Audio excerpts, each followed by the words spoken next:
All right. Welcome back to our weekly Curse of Strahd game. Got with us Mr. Tree, the one silent 1-1. Our Dragonborn Druid. We've got Segrid, played by Miss Misery today. We got Dantiir, played by Timebreas. Toren Forester by Squid Kittens. Hannah will be out this week, but your dungeon master here is FN Science Man.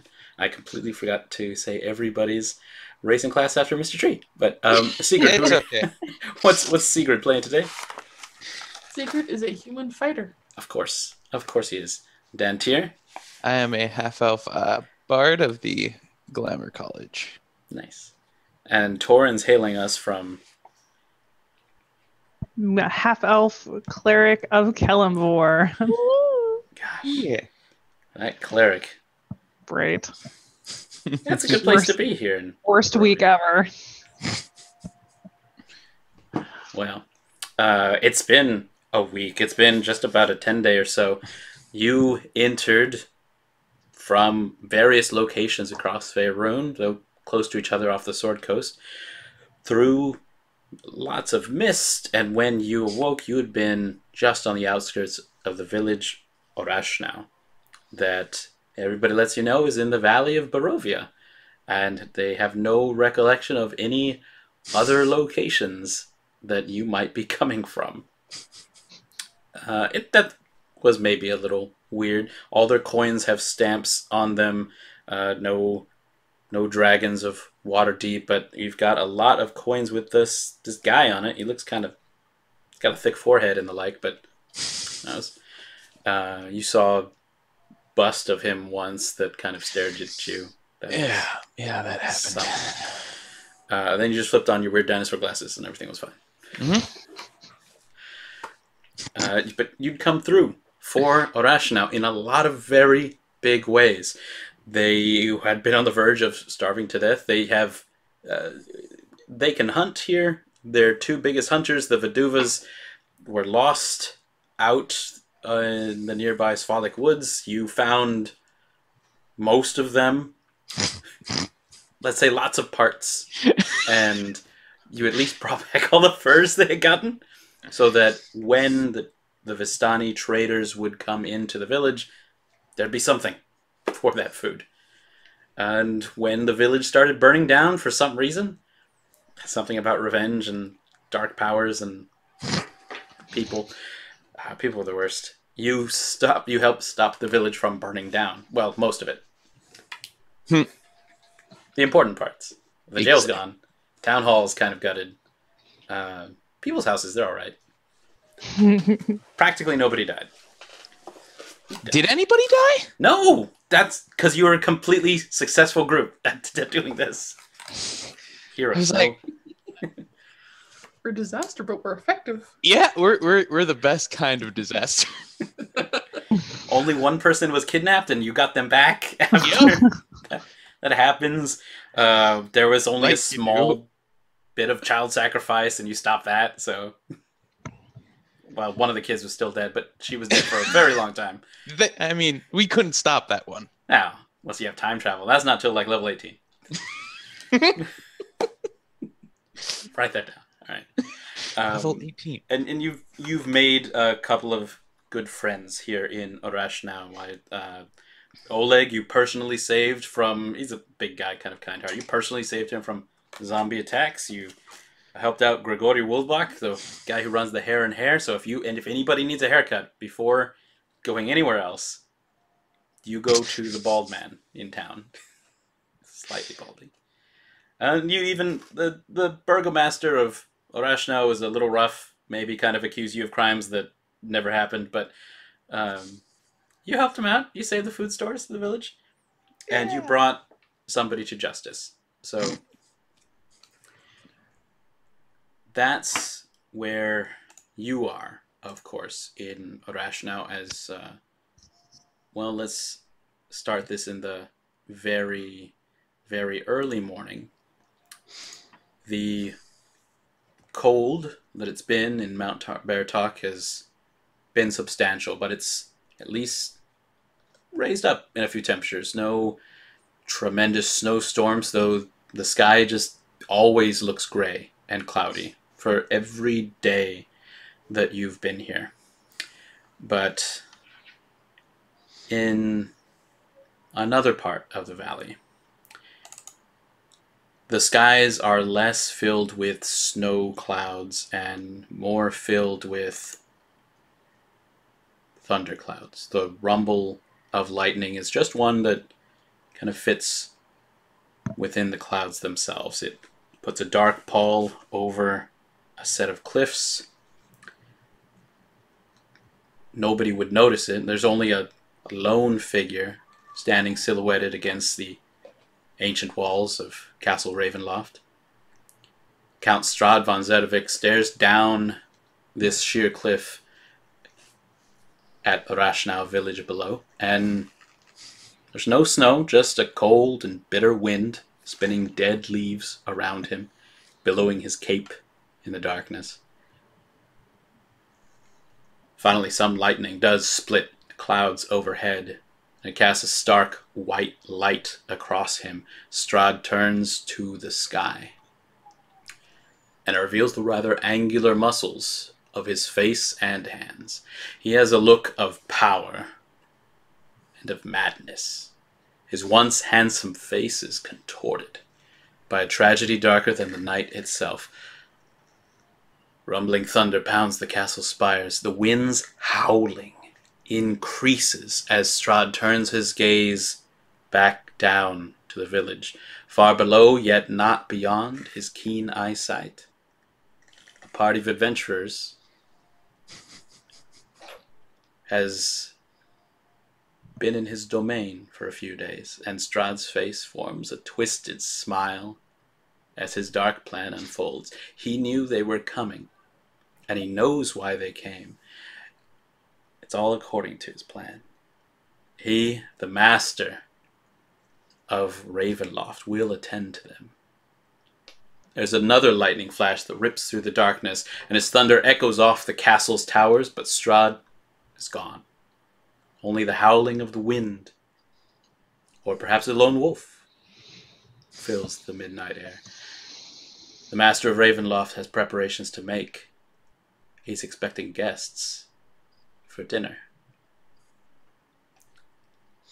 In the morning in Rashnau, the first duty is justice.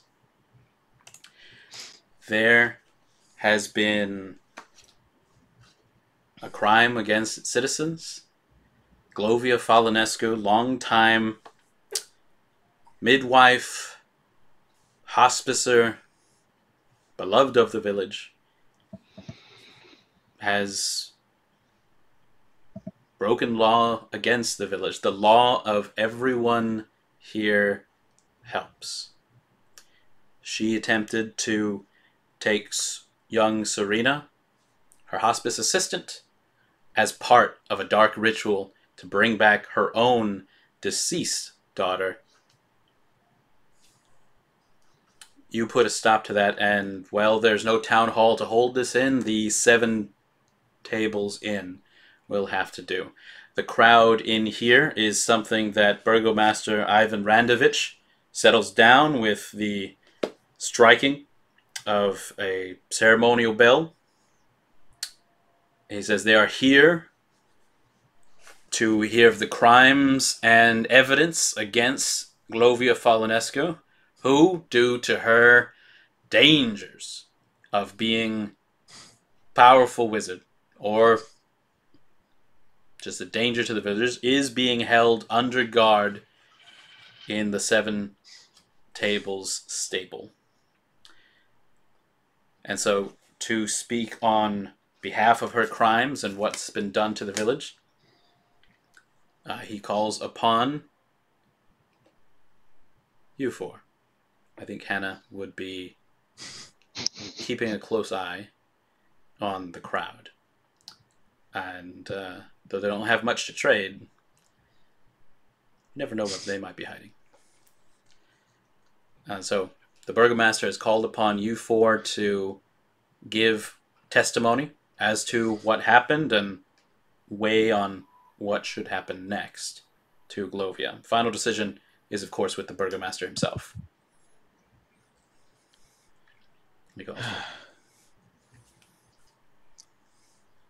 Dantiir's gonna like elbow his brother forward. Toren is shoved 2 feet in front. It's not my place to bear witness. You can understand it the best out of all of us.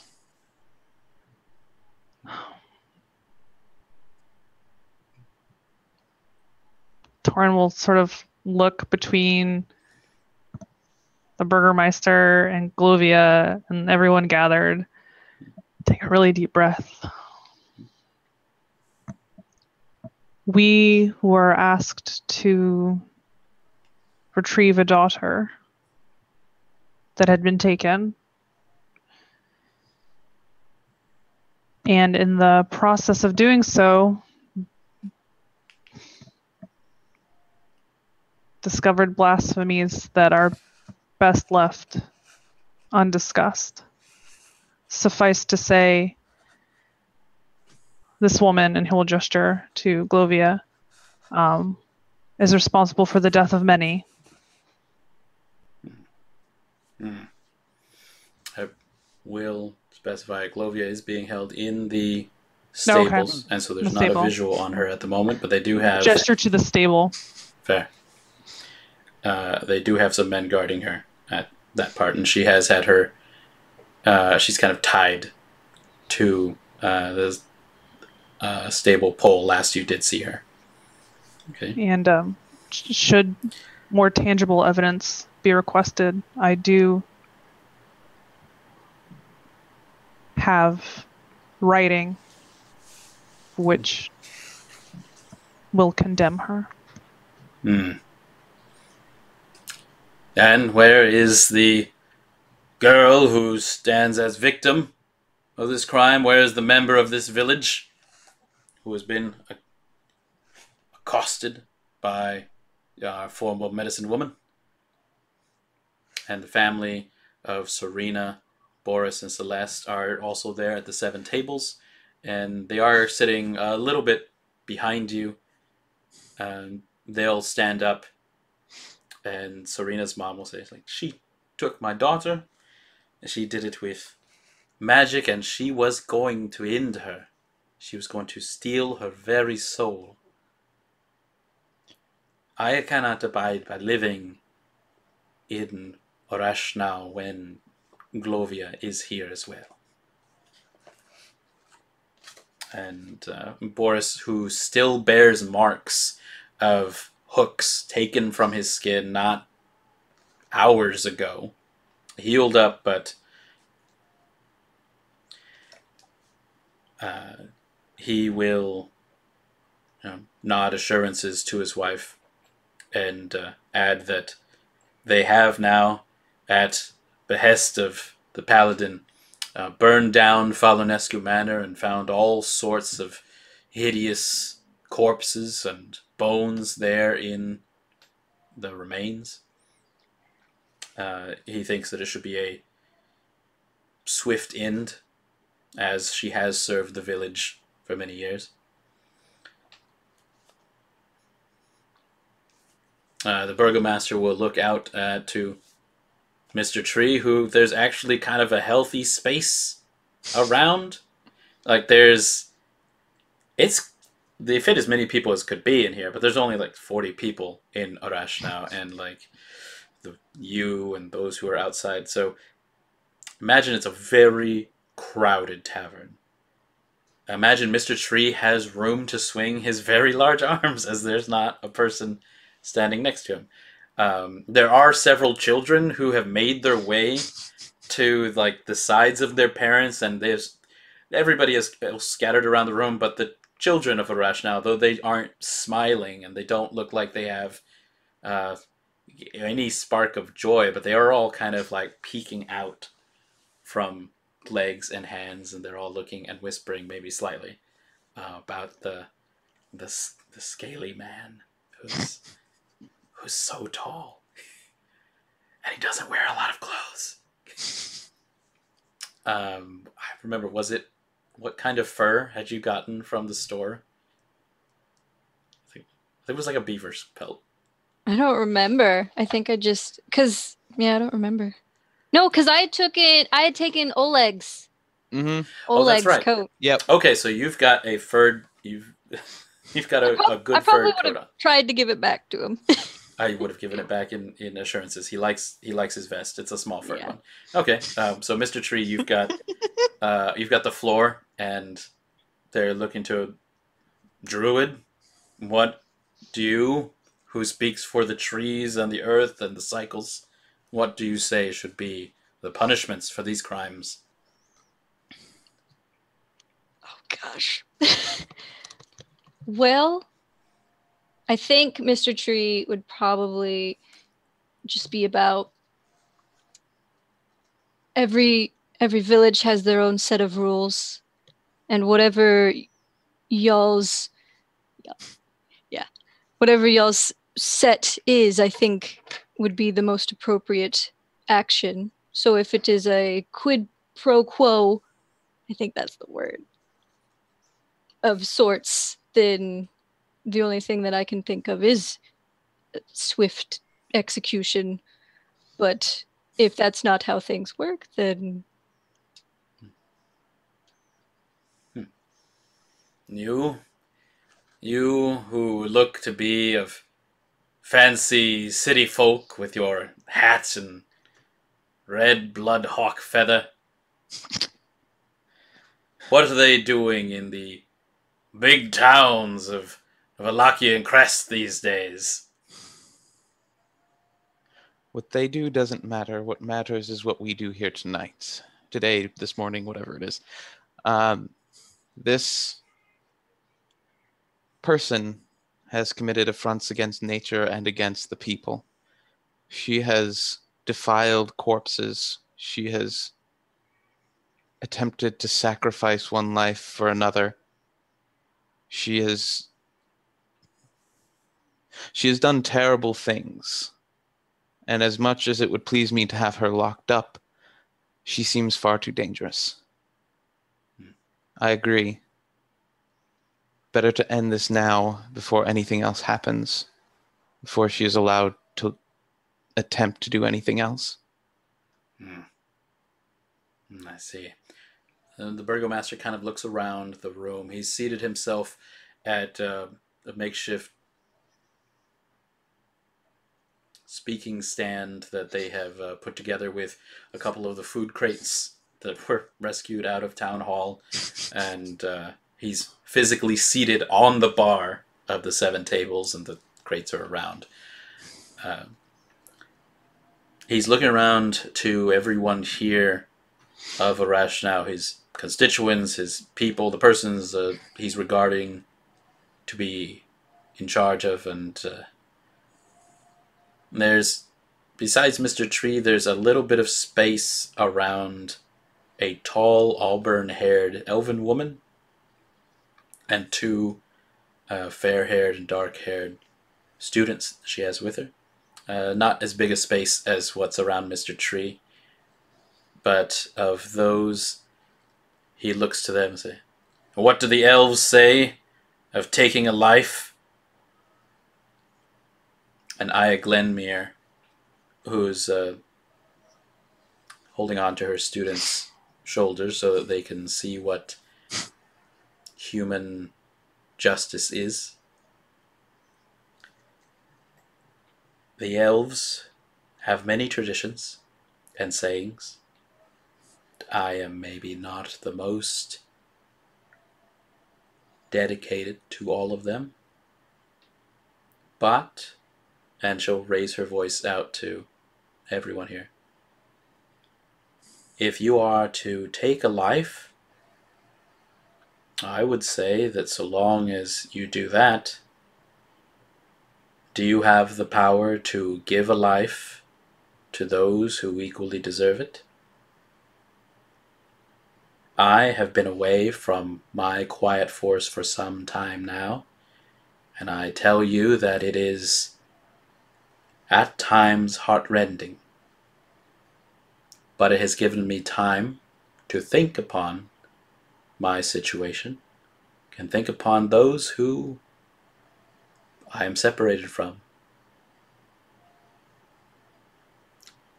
If death is the rule of law for here, then it is so. But if there is exile as an option, let this one be known to never be near Arashnau again. Let her use her gifts or misconstrue, but in a place far from here. And this kind of gives a mutter among the crowd. They have just come from a couple of hours ago of burning down Fallenescu Manor. They are rather nervous about, there's some talk that you can hear really easily about letting anybody with mage hands out into the woods. And there's a couple more rumors of like, maybe we should just cut off her hands and then set her out that way. And of what you see around the room, you see simple folk. You see farmers, the Erlin and Nimble, the young elves. Those are the best hunters here in the room. And they're young, even in elf age. There's children, there's simple men, women. Burgomaster Vandevich sees this as well, and sees you as the ones that are best equipped to deal with such a dangerous person. The Burgomaster will put down his goblet of office that he's brought in here and said, "The danger to the village is too high. With the power that is ordained to my family, the Randoviches here, ruling Arashnau, we will need to take care of things in the old way, as is tradition and as is our futures here in the Brove, as Lord Strahd has instructed." And he looks out to specifically you four, a little steely-eyed. Are you up to completing your tasks for the sake of the village? Yes. Yes. Okay. He'll lock eyes longest with Segrid, our fighter who stands there with seemingly resolute fitness. Very well then, the penalty will be execution. To be done. And he'll look at where the windows are out, and there's not been a dawn since you've been here. And it's been nights and a few days. To be done now. The beginning of the day. You don't know how he might tell us the beginning of the day. The rest of you, head to your homes. When you, to our group, you will be accompanying us to the stable. Tavern Master, and so he'll call for our friends here who you had rescued their nephew. They hand over the keys to the stable. And yeah, go ahead. I would only ask Burgermeister if to be allowed a few moments to administer final rites to this woman. He looks you up and down and says, Kellumbor, eh? Balancing the scales. I don't think it'll matter here, but you're welcome to it. And I will head off without anyone else by myself to the stables. Nice. Dantiir? Following after. Okay. As I will as well.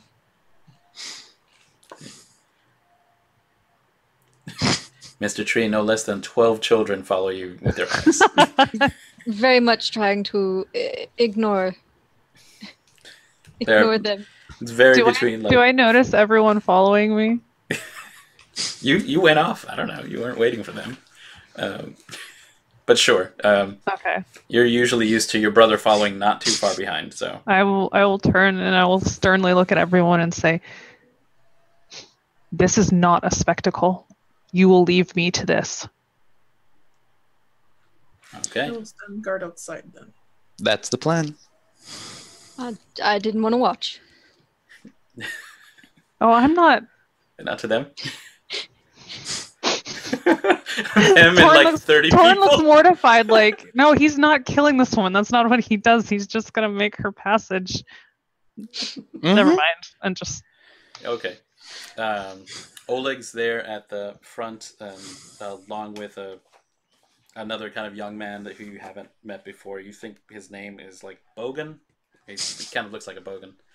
And the burgomaster will be following just behind you. Toren kind of walked off kind of fast, so he'll give a nod and toss out the keys. And Bogan, he's kind of got like a nose shaped like this. He'll take the keys and like, all right, open up the lock, and they'll give a toss to a rather large wood beam that's holding the stables closed, and they'll open the door just enough. It's quite dark in there, but there's some light coming in from the top. So, Toren, you can head in. I will move in and look for Glovia. She's at one of the center beams that's holding up the main center of the stable, and she's tied so that her raiment is still fairly similar to what it was back at Falonescu Manor. It's a little bloodied, more than a little bloodied, and she does have her hands tied behind her and is sitting rather unceremoniously there, legs out, with rather disheveled hair kind of hanging in front of her face. And she is awake, and she does see you as you come in. And is she still gagged? Yes. Okay. I will approach, and as I get close, I will look her in the eye and say, Your daughter waits for you, and I would speak with you before the end. Will you talk if I remove this? No tricks, just conversation. She kind of gives a slow shrug. I will let the thaumaturgy on my eyes drop. She looks at you, and her eyes widen because she's seeing something that no one else has seen. What does Toren's eyes look like right now? They probably provide more light than what's in the room. And Very much so. It's not quite a sunshiny glow, but it is a glow. And the purple, it's no longer purple. It's sort of a bright yellow gold. She is still looking at you with wide eyes, and she gives another nod. Well, before it was just a shoulder roll, and now she just kind of gives a curt nod at that. Okay. I will ungag her. And I will pull. What are you? I don't think it matters here. I want it to, but I don't think it does. What matters in this moment is what I've read in these pages, and he'll hold up the spell book.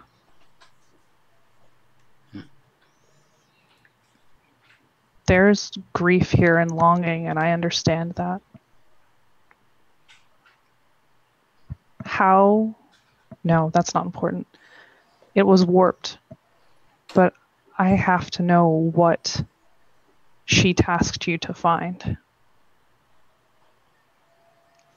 because it is worse than this.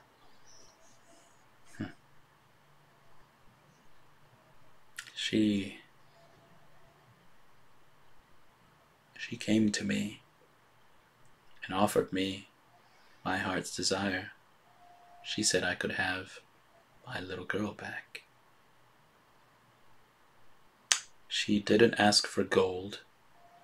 She didn't ask for sacrifice, though I was willing.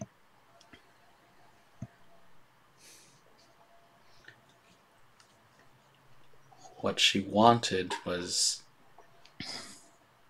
something almost inconsequential.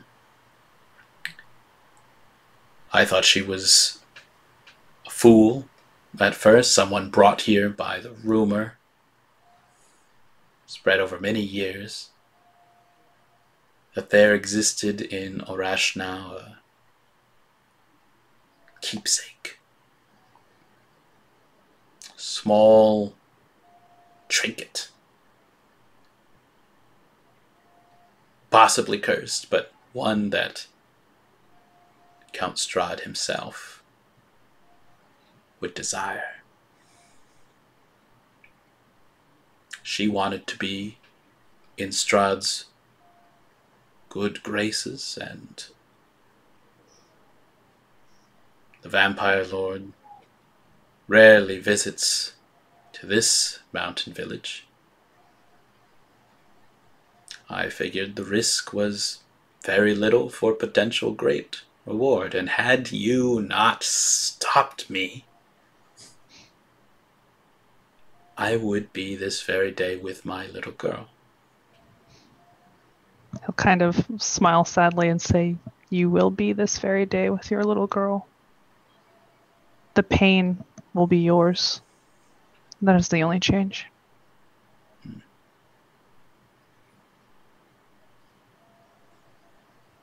Well, priest, any more you have to say to save my soul? Or will we be on our way? I would ask you to say her name. This woman who tasked you.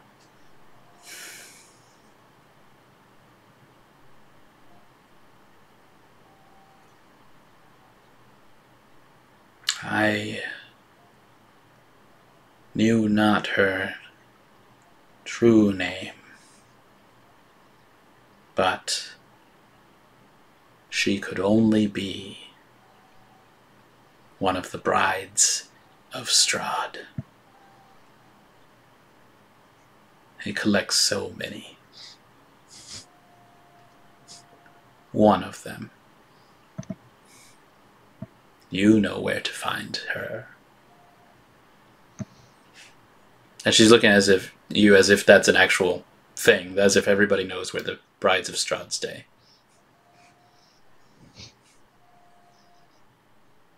I think you know that is not quite the truth.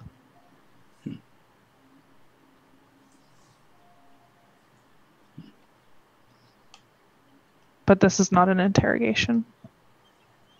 You have given more than I thought. And I can only give you this promise that she waits for you. That she does.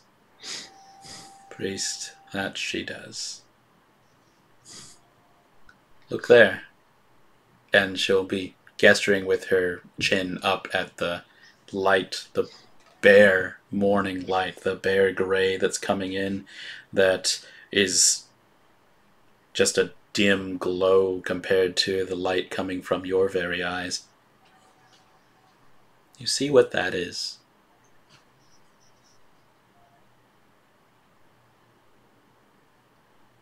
That's the only thing that I ever needed. And she'll look at you. A chance. And she says one thing more.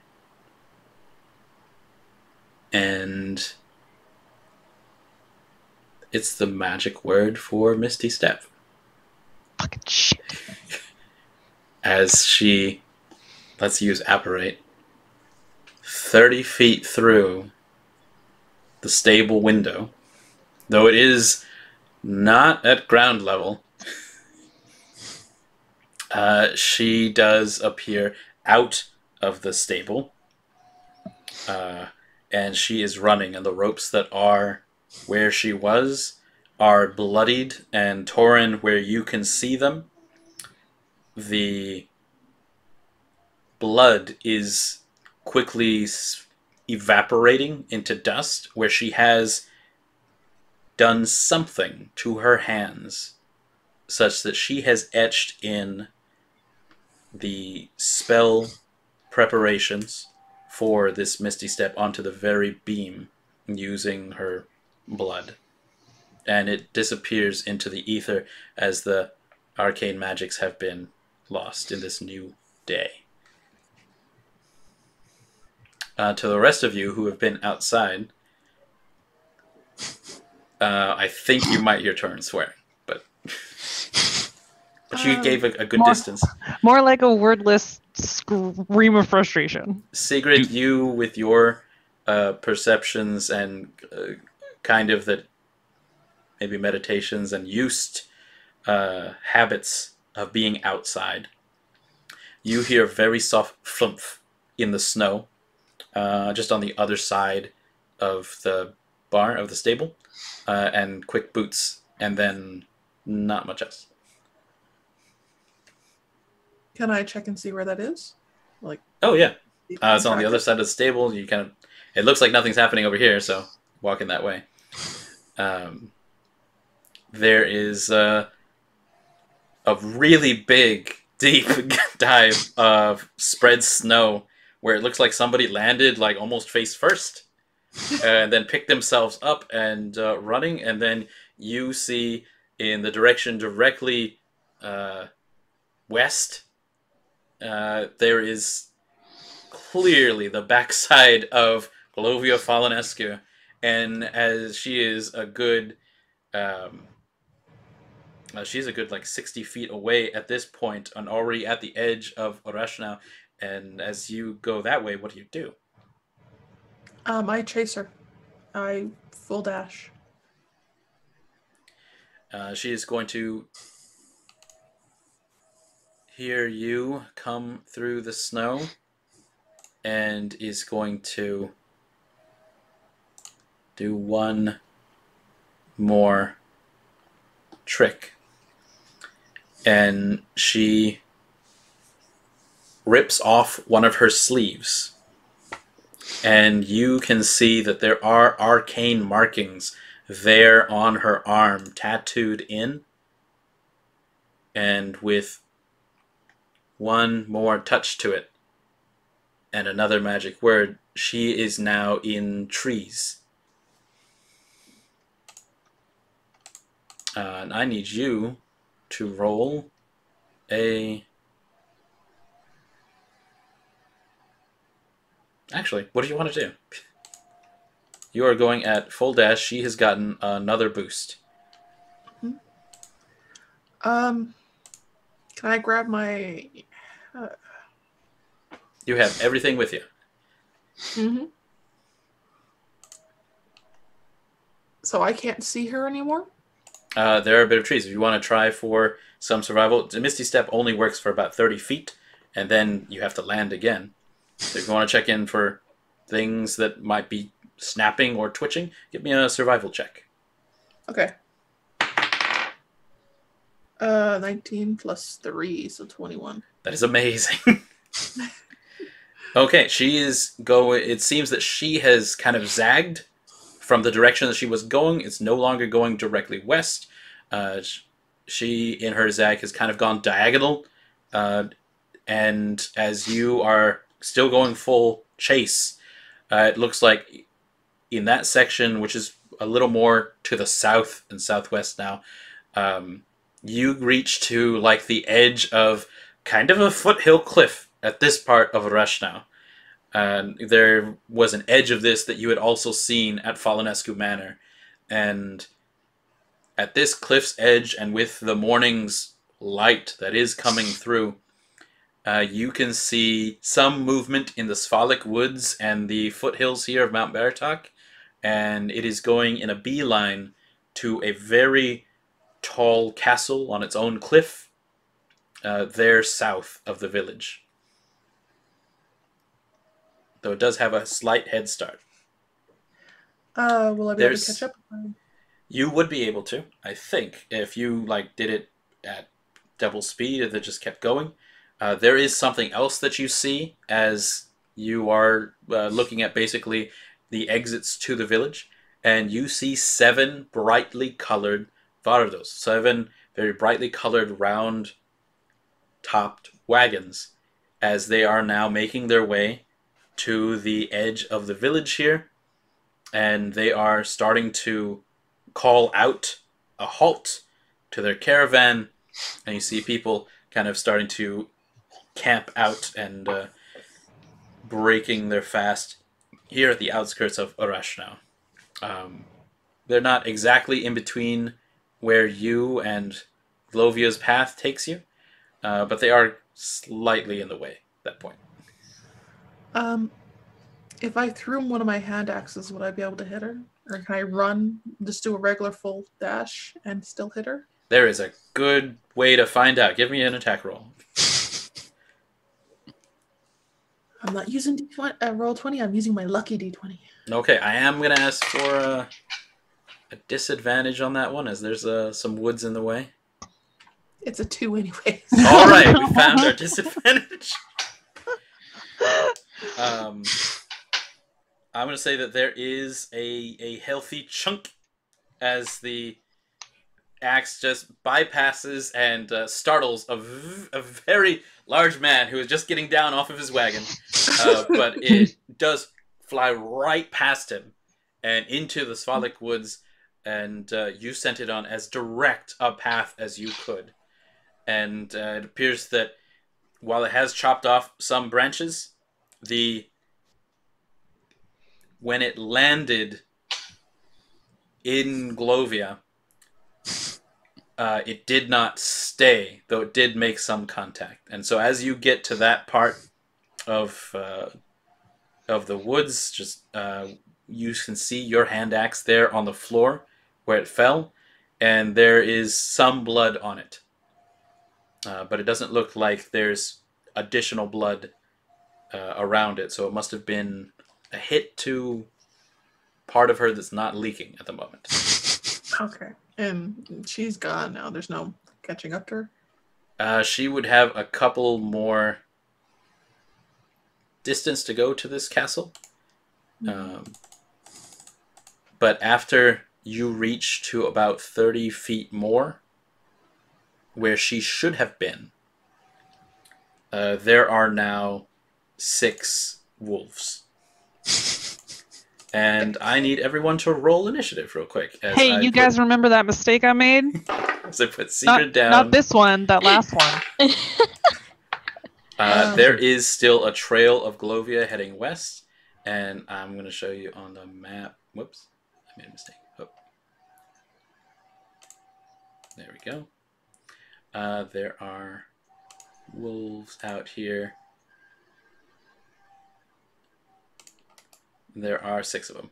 So if you all could roll initiative. My hand axe, because I want to be able to preserve the blood that's on it. Okay, yes, you can absolutely grab it since you've recovered it from the floor.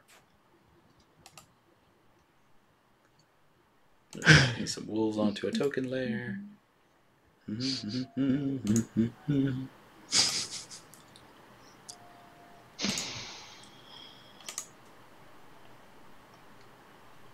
All right, I've got Toren. Segrid, what is your initiative?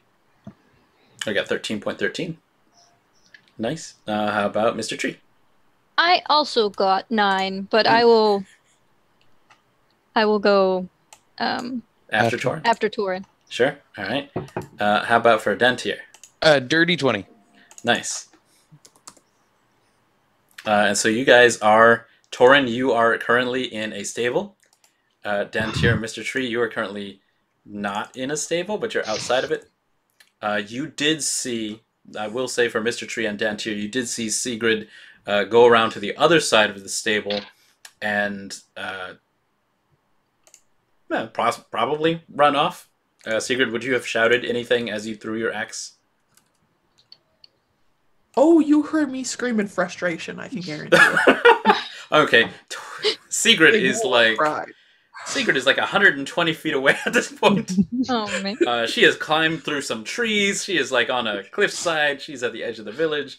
And you all do also see that there's like a set of wagons in that direction as you're kind of like looking around. It's like, oh, hey, wagons. You know, that's... Somebody's gotten here to the village. So I'm going to say that... Oh, I got to roll for initiative for the wolves too. Let's check out the wolves. They got 18, so let's see. I'll just make all the wolves go at the same time. And so that means Dantiir. All of this is what you have seen. And Awesome. What do you do? I am going to... How far away are the wagons? The wagons are only about 60 feet away. They kind of got in the way. Okay. And how... The wolves are... 120 feet. 120 feet. Okay. I'm gonna book it to the wagons because I can make it to them. Okay. Um, There's a couple of people out there. They look like they look similar to the Barovians of Orashna, but a little more tan, which is not what you would expect in. impressive in this cloudy climate. Oh yeah, man! They must know a guy. They must have just the best tanning place. Okay, awesome. And I'm gonna like get right up against one of the wagons, like giving some cover to me in case there's something besides wolves out there. Okay. And just smile at them and wave. Free action to tip my hat, you know. To the wolves. That's fair. All right. To the people around me, not to the wolves. Oh, I see. Okay. So they're, like I said, they're ranging between like about 15 different people here.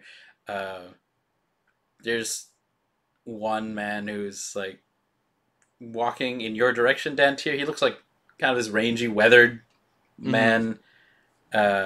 His clothes are fairly bright, like their wagons, and he's wearing like a sky blue headscarf. And you see him as he's walking towards you. Kind of everybody else kind of gives him a nod and keeps working. But if somebody was like walking in his path, then they kind of like swerve around. Mm-hmm. All right. I'll just nod my head towards where Segrid is and go, wolves.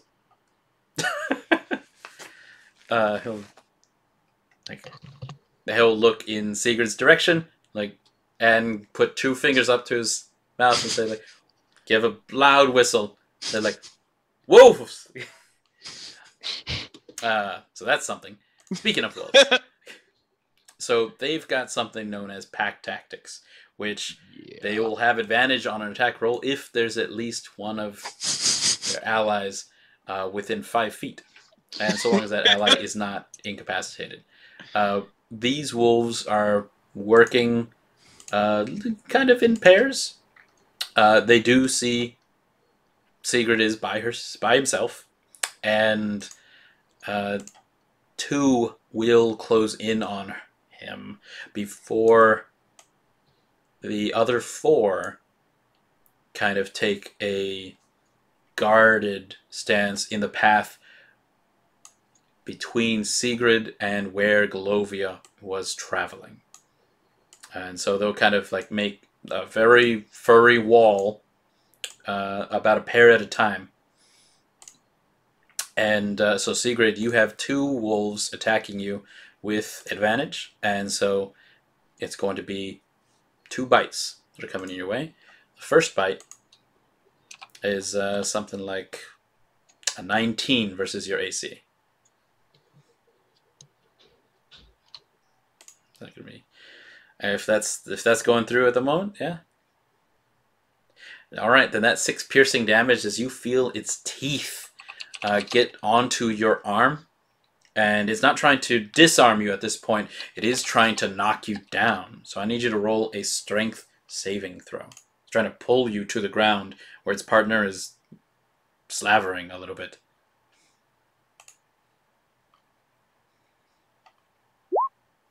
Oh, that is mighty fine. You have been out here, and there's no dog one size or another that'll take down Segrid. There is still pack tactics going on, so this next bite also comes in at advantage.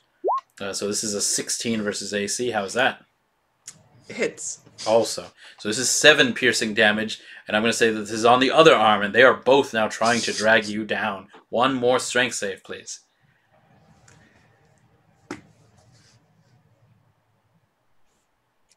Let's see. 15. Oh, that is just fine. That is just fine. Segrid is a warrior at heart, and here. And it's going to take more than a pair of... Oh, there's 6 of them. So, we go to Segrid himself. Apologies. Sigrid's got a couple wolves here. 2 directly confronting him. And the other 4 are acting very unwolf-like, as they are not attacking or guarding their brethrens. What's Segrid doing? Secret's, this just notes Secret's female. So she's a she-her. I need But to make sure I update my notes and look at are them. both of her arms pinned by the wolves? Or They are does she not. have- She would have pulled them out Okay. at this point.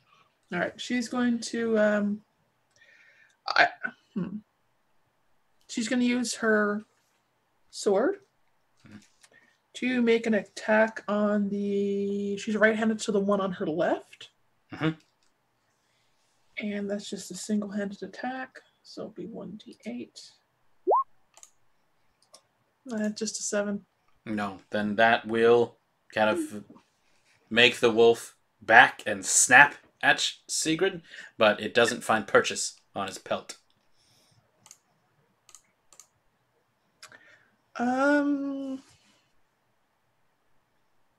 Really, that's all I can do. Okay. Are you okay with where Segrid is? Yeah, I can't move without getting hit, so Secret's gonna stay where she is. That is true. All right. Then, Mr. Tree, you're going to come after Toren. Just checking on this. Toren, you are inside the stable, and there was a loud howl of frustration that you have never heard come from Segrid before, but there is no mistake of it. And it is coming from, like, south of you, outside, quite a bits away. Yeah, I am. I am not happy. I've failed again.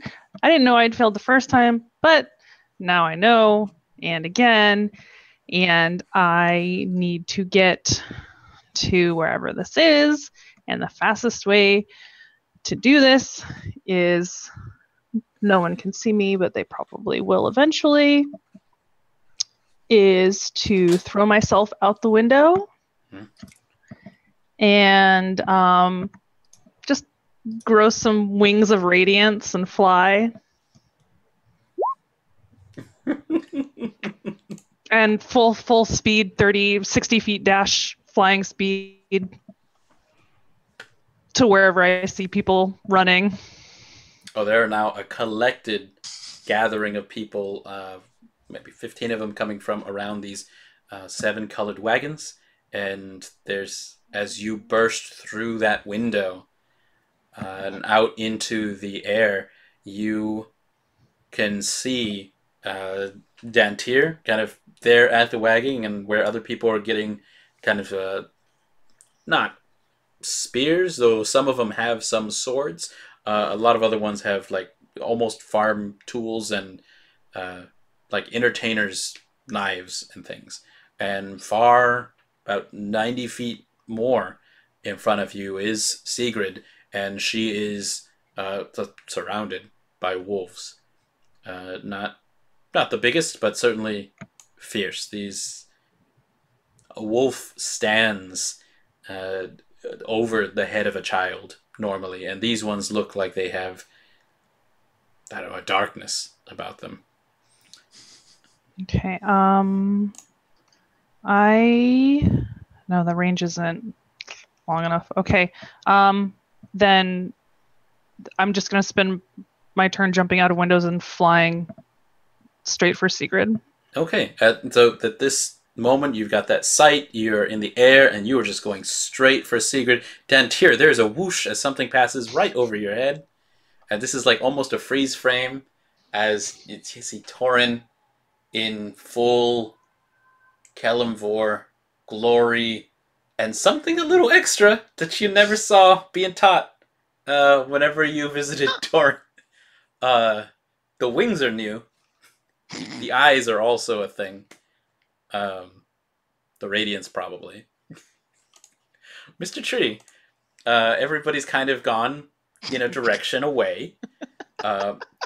There are a couple of kids who have now peeked out from the Seven Tables Tavern, and they're around, and they're saying, "Oh!"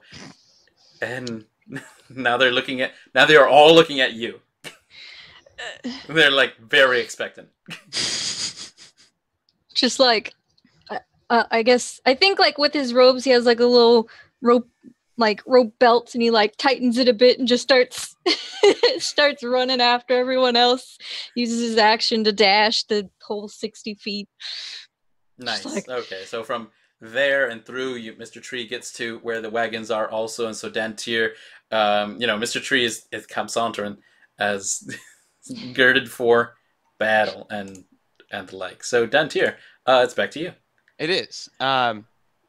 So the wolves are 60 feet away from me? Oh, yeah. Okay, awesome. I am going to pull out my lovely little violin. And I am going to cast Dissonant Whispers on one of the ones that's on Segrid. Okay. So it needs to make a wisdom save.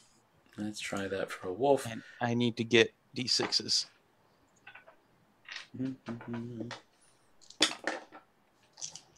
This one's going to be a 15. Okay, it succeeds, so it only takes half.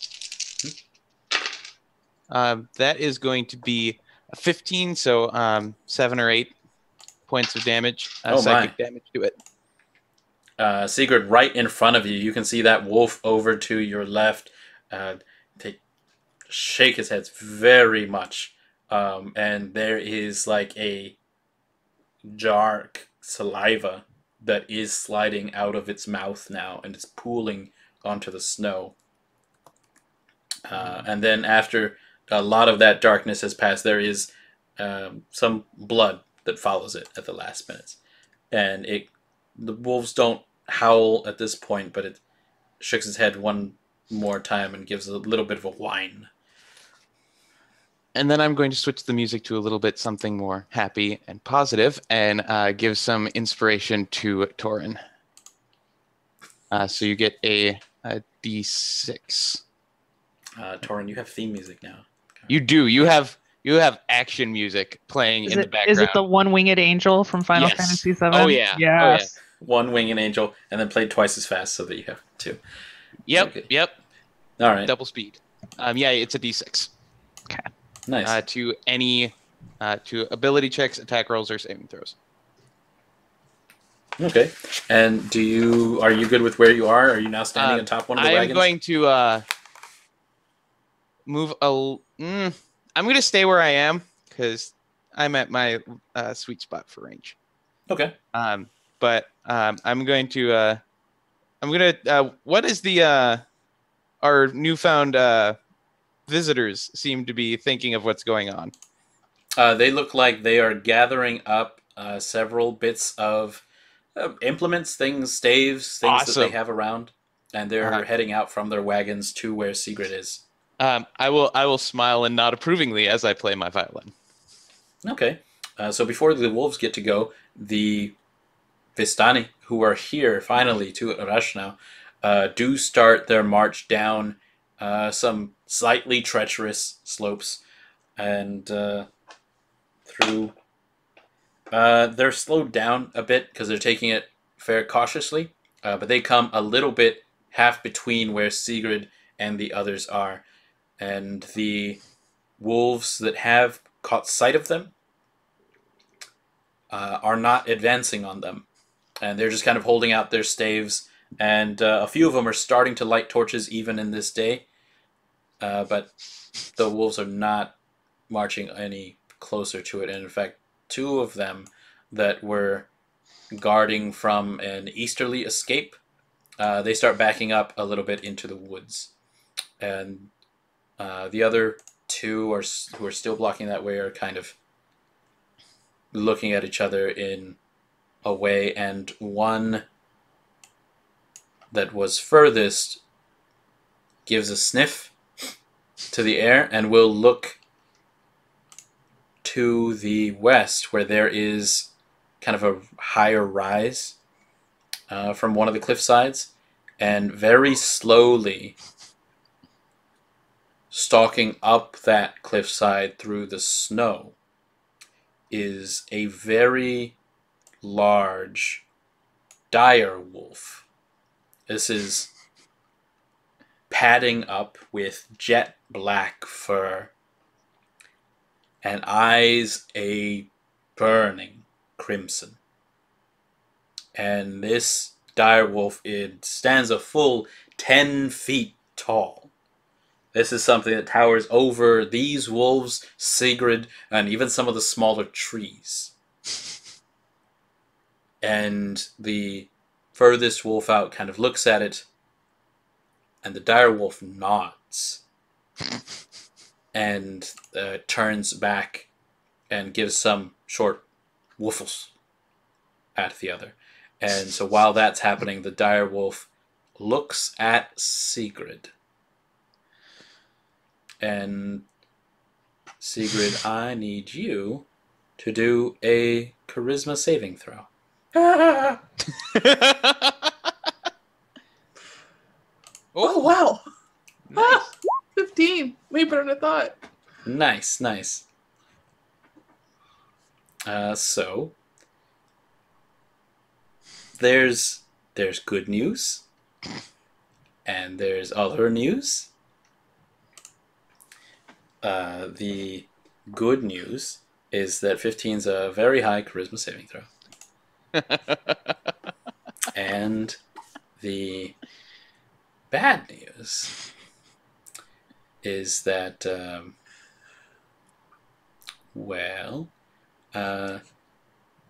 the saving throw is DC is higher than that. No. Oh, okay. You are not under anyone's control at any time. And you just think that very large dire wolf up there, that jet black, beautiful wolf,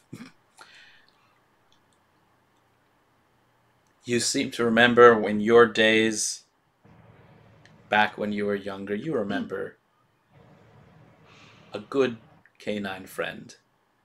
And you remember when there were cold nights and a warm friend was something that was quite handy. And, you know,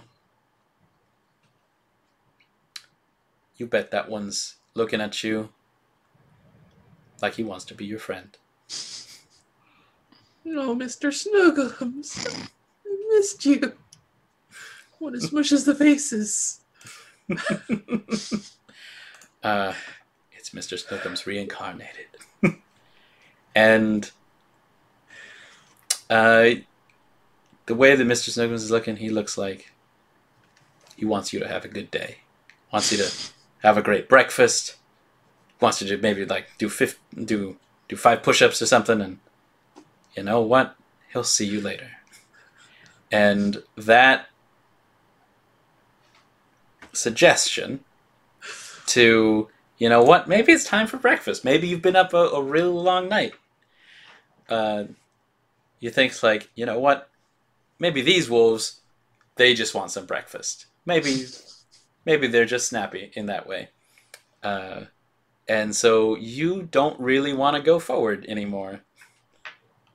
Everything else is completely your decision, and just keep in mind that you don't really want to harm that big, shaggy Mr. Snookums. And Mr. Snookums is going to... You didn't know that a dog could smile that big? But he starts patting away. Okay. And the other wolves, they start backing away also. And this includes the two that were directly on you, Segrid. So you do get an opportunity attack if you choose to take it. Now, Mr. Snookums is, you're pretty sure, your best friend in the world. These wolves, you think they were maybe cranky, but they're not your best friend in the world. I will take a hit at the one that looked injured. Nice. Okay. Just another longsword attack. 25. You destroy him.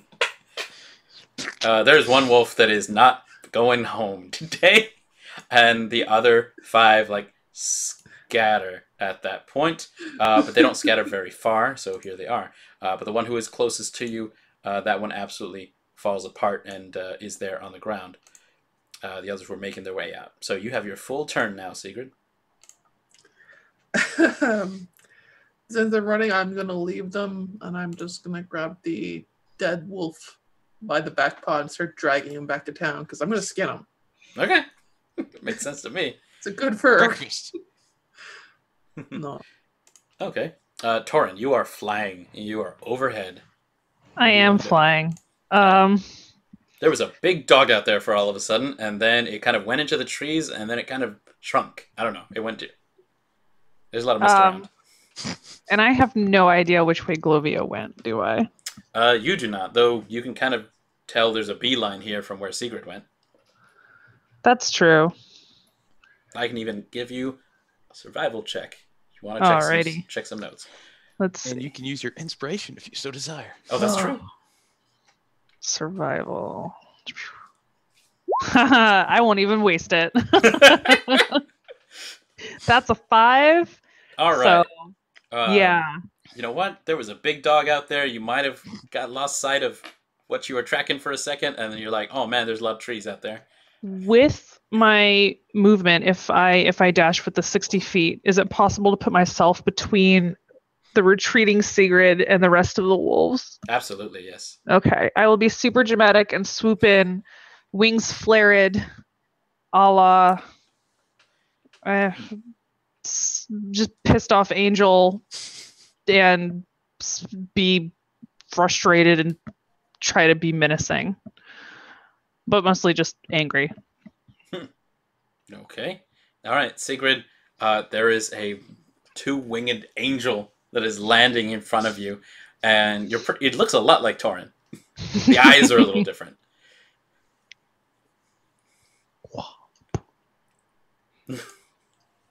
All right. Mr. Tree, there's a bunch of, a mob of people who have just gone out of their wagons out towards where Segrid is. Dantiir is playing his violin up there, and somebody has just flown from the barn in this direction. They're wearing Toren's clothes.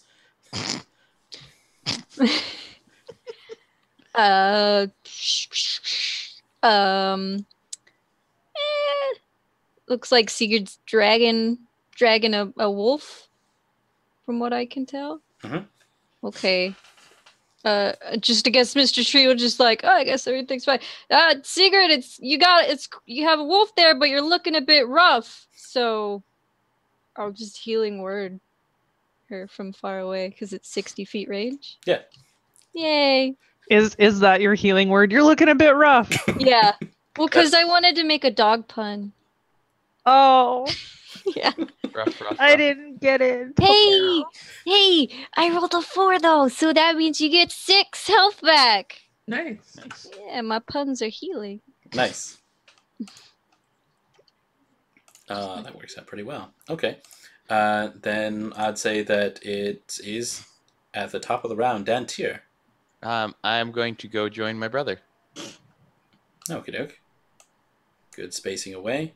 By this point, the other Vistani have now formed also a kind of forward-poking crowd at where the wolves are, and though they are not hitting the wolves, they are kind of just like giving it like yeah, yeah, yeah, and trying to push them away.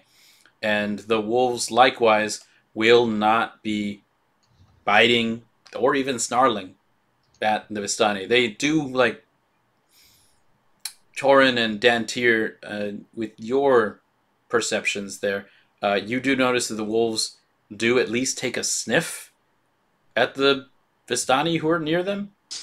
And they do take a sniff of Toren a lot.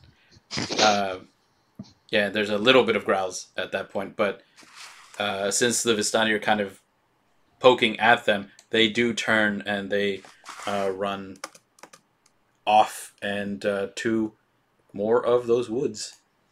And I'm going to say that unless anybody wants to do an interrupt of what they're doing, that they will try to get themselves away in these woods. I'll let them go. Okay, you let them go for now. Nice, good, because you got a 22 stealth, so they are gone. So that's good bits. Okay.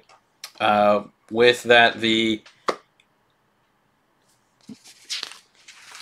older Vistani, the one with the blue scarf, he'll finally he was kind of at the end of it where let the young folk kind of do the frontline duty.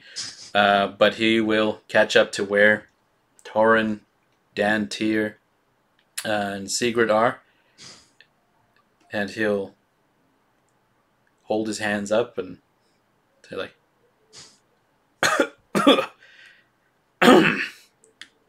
welcome and well met to you.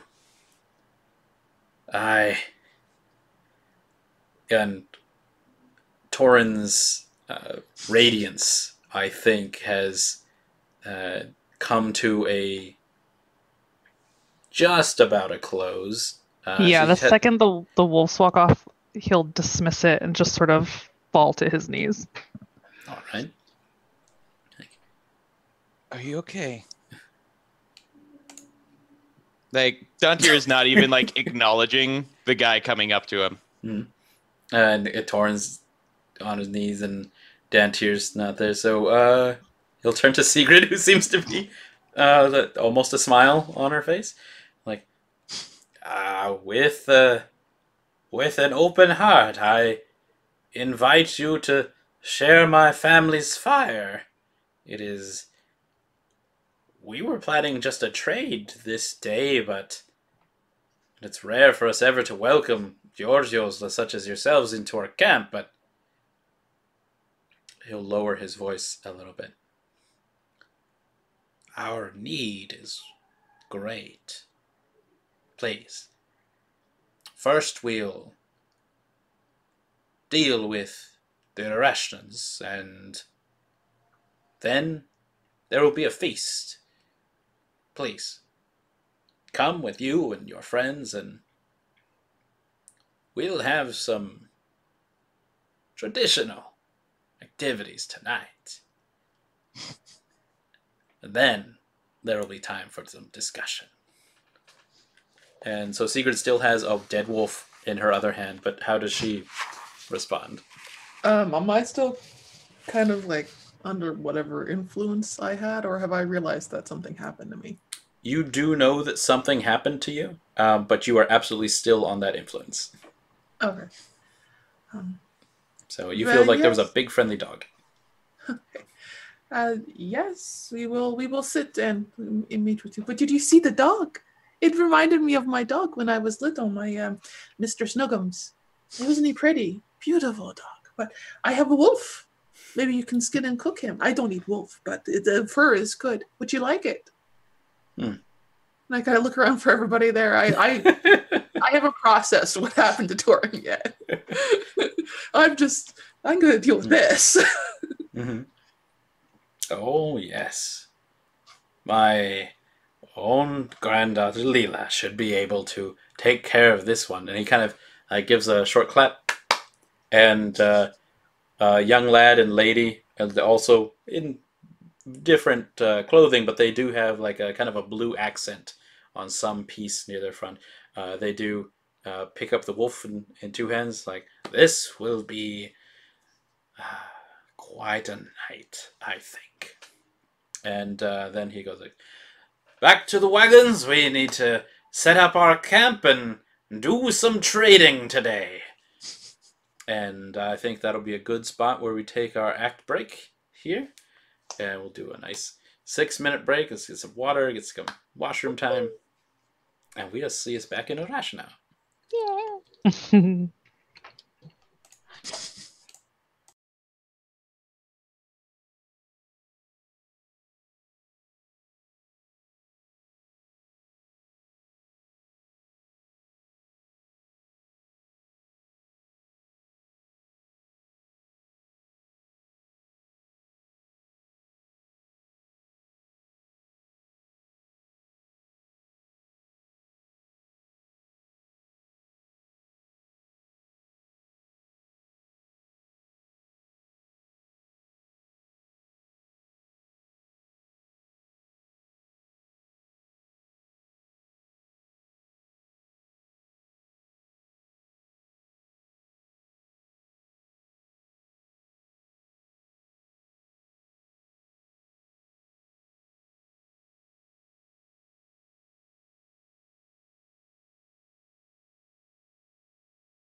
spell that.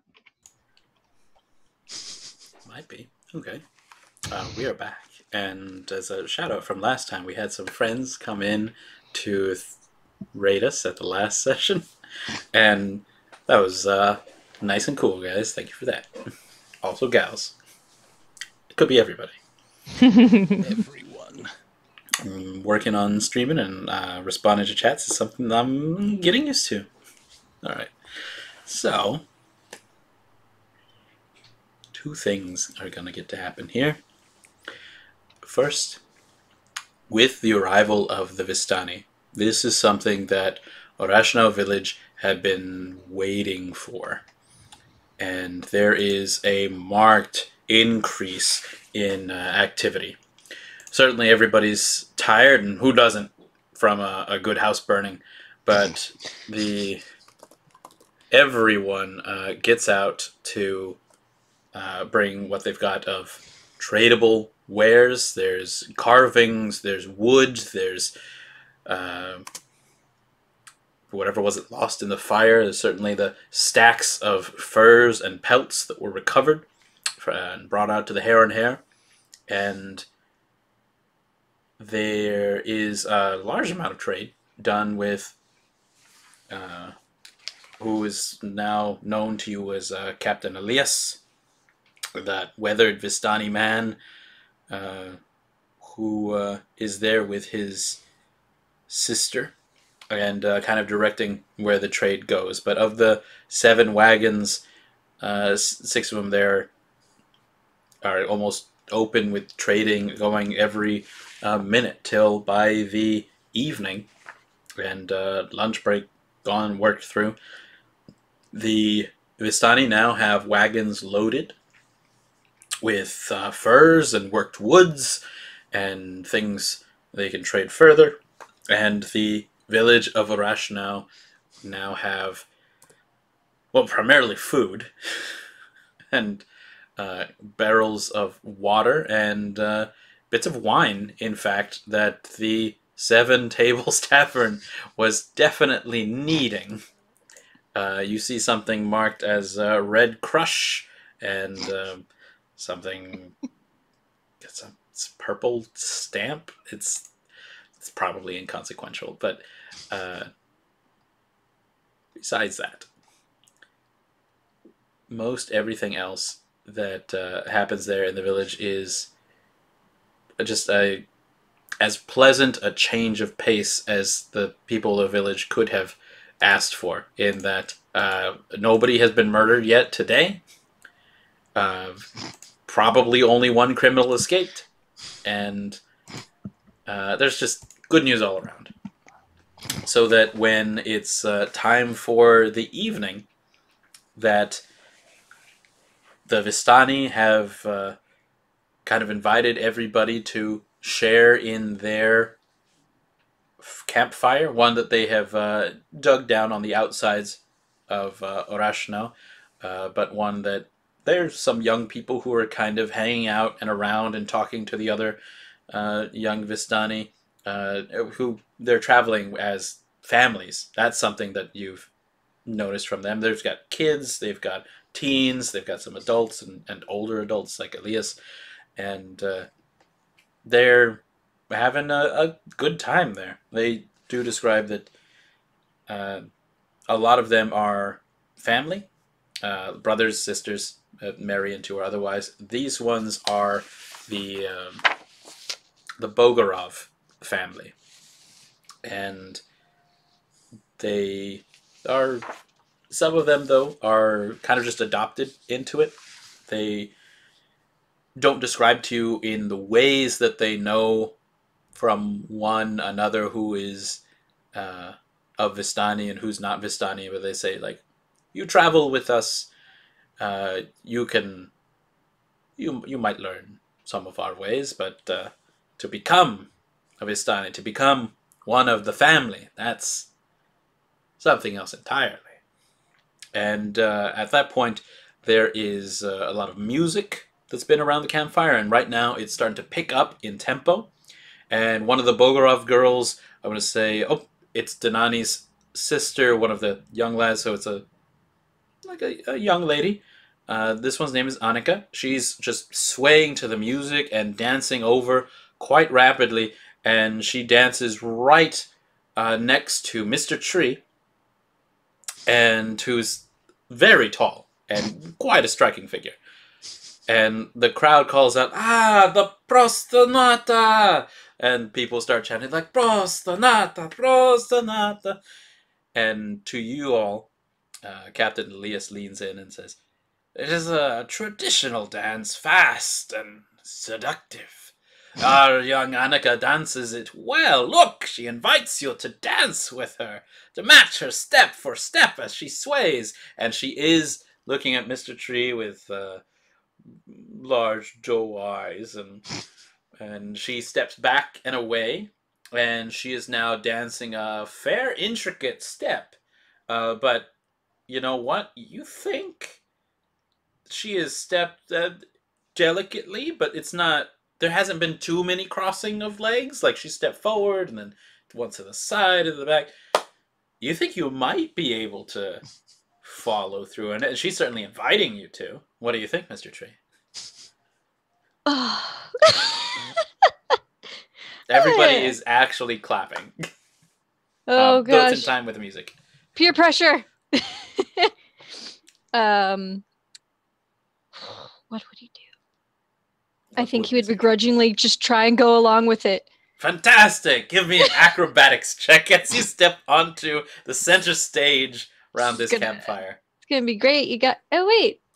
Yeah, I mean it's not. Nice. Guess what I roll? A one. Roll.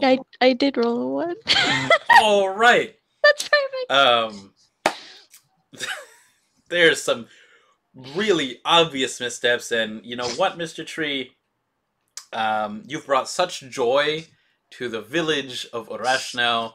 You've brought such spice. People keep asking. Nobody has asked you outright why you have scaly skin and teeth and claws and such at that.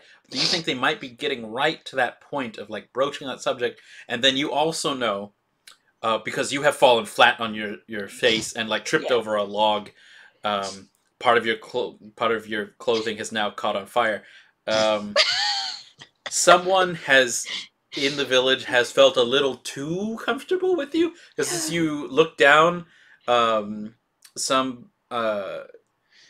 somebody has like tied twine around your ankles, and it's one of those like kind of like simple knots. You think this, you've seen this before. This is something they pull on the old substitute instructor.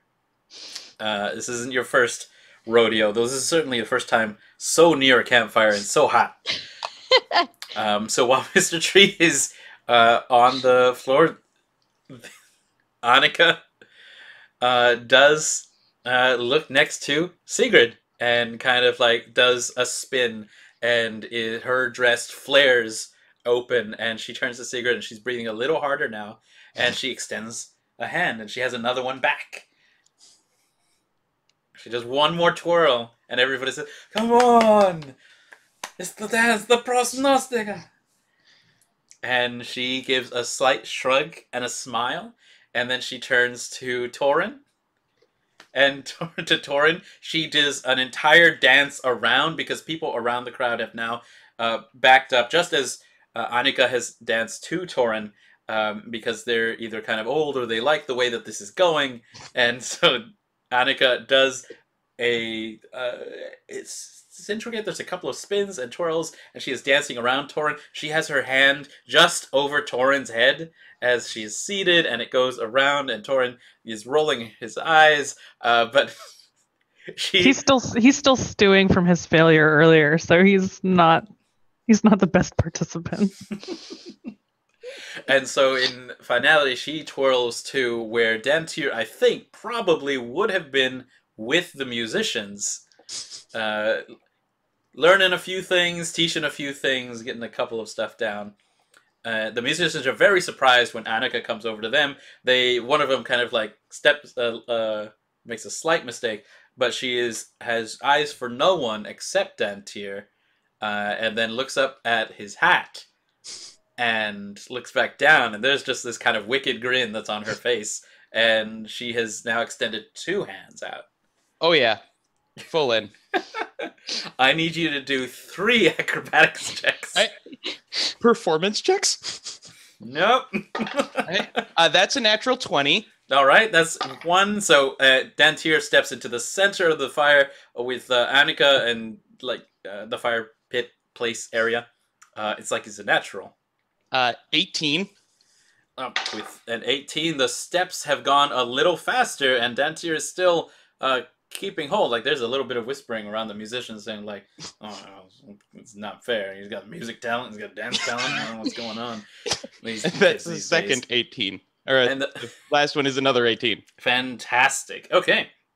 At that point, then, Annika is all danced out because now it is time for the final section of the Prosthanata, and this is where she actually gets into Dantir's arms and is kind of, she's leading some of the time, and then Dantiir is leading some of the time. There's a very good back and forth here, and then she whispers very carefully into Dantiir, and it's like, and now is the dip.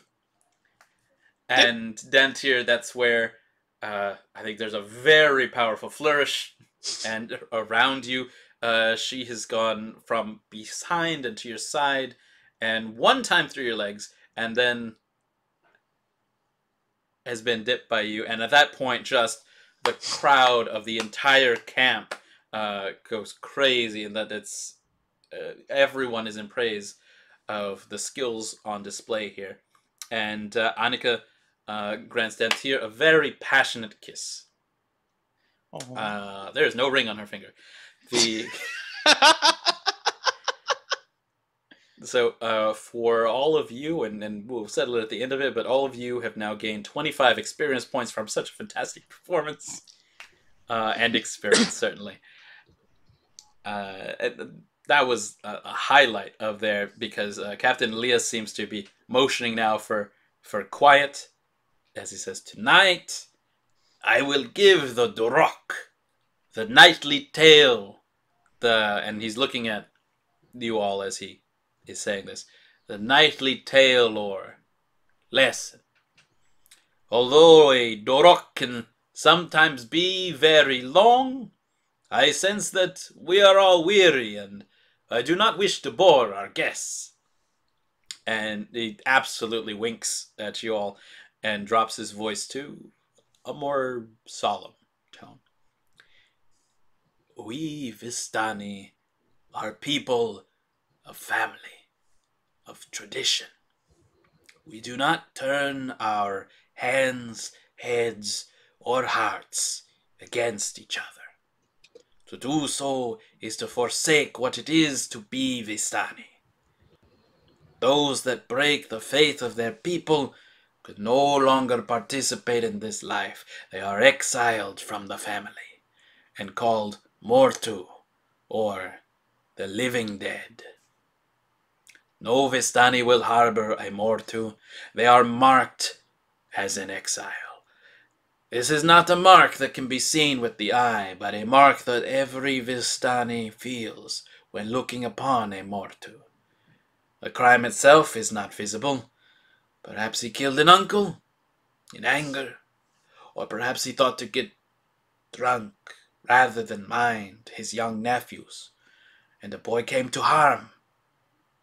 We know not why Mortu was exiled when we look upon him, only that he is no longer of the Vistani, no longer of the family. For some Vistani, compassion upsets the heavy weight of tradition." And now he's looking to his own troop here, and he's kind of giving a steely gaze to mostly the younger folk here. "A family provides comfort and shelter to a Mortu. It seems a kindness to one who appears but is not Vistani. But is not the nature of a man in his past actions. The Mortu will drink again or murder again, and suffering will surely follow. We hold our traditions because they keep us safe. Safe from wild beasts, safe from violent Georgios, and safe from the wickedness of Mortu. And he will raise his voice out to everyone again. This is, as it is, a restful night's sleep to you all. How many of you fell asleep while he was telling that? Oh, not me. Not Toren. Okay. 25 more speech. That was a test. You passed. All right. Though Dantiir had been like working his way over towards his brother this whole time. Okay. Toren now. Dantiir is next to you again. The camp here is preparing to sleep. The people of Orashna are now making their way back to their houses that are probably not burnt down. Some of the Vistani are retiring into their wagons, but a lot of them are just spreading bedrolls near the fire. And the snow has been scooped and melted from this spot, and the fire's pretty warm. When you have a chance, the Captain Elias with his blue scarf, he has his son with him, Donani, the kind of young lad. Annika had come and kissed him on the cheek, so the brother-sister. But he tells Donani, it's like, go tell Mistress Ava that we will be leaving in the morning. Go, lad. And then he kind of gives a signal to the rest of you that when you are ready, he would like to have a word with you. But I don't want to interrupt anything else going on. Dantiir, you got some questions? You seem curious. So, when did that happen? Yeah, the wings.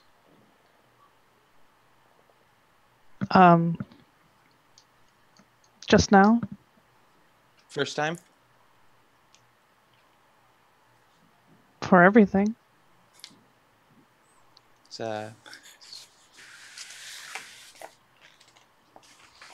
that with your god? Because I mean, like, if it is, I might sign up.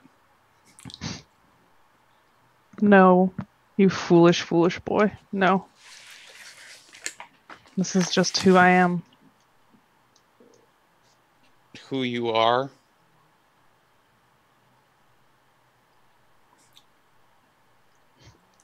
We've always been, and I'll drop the thaumaturgy on my eyes.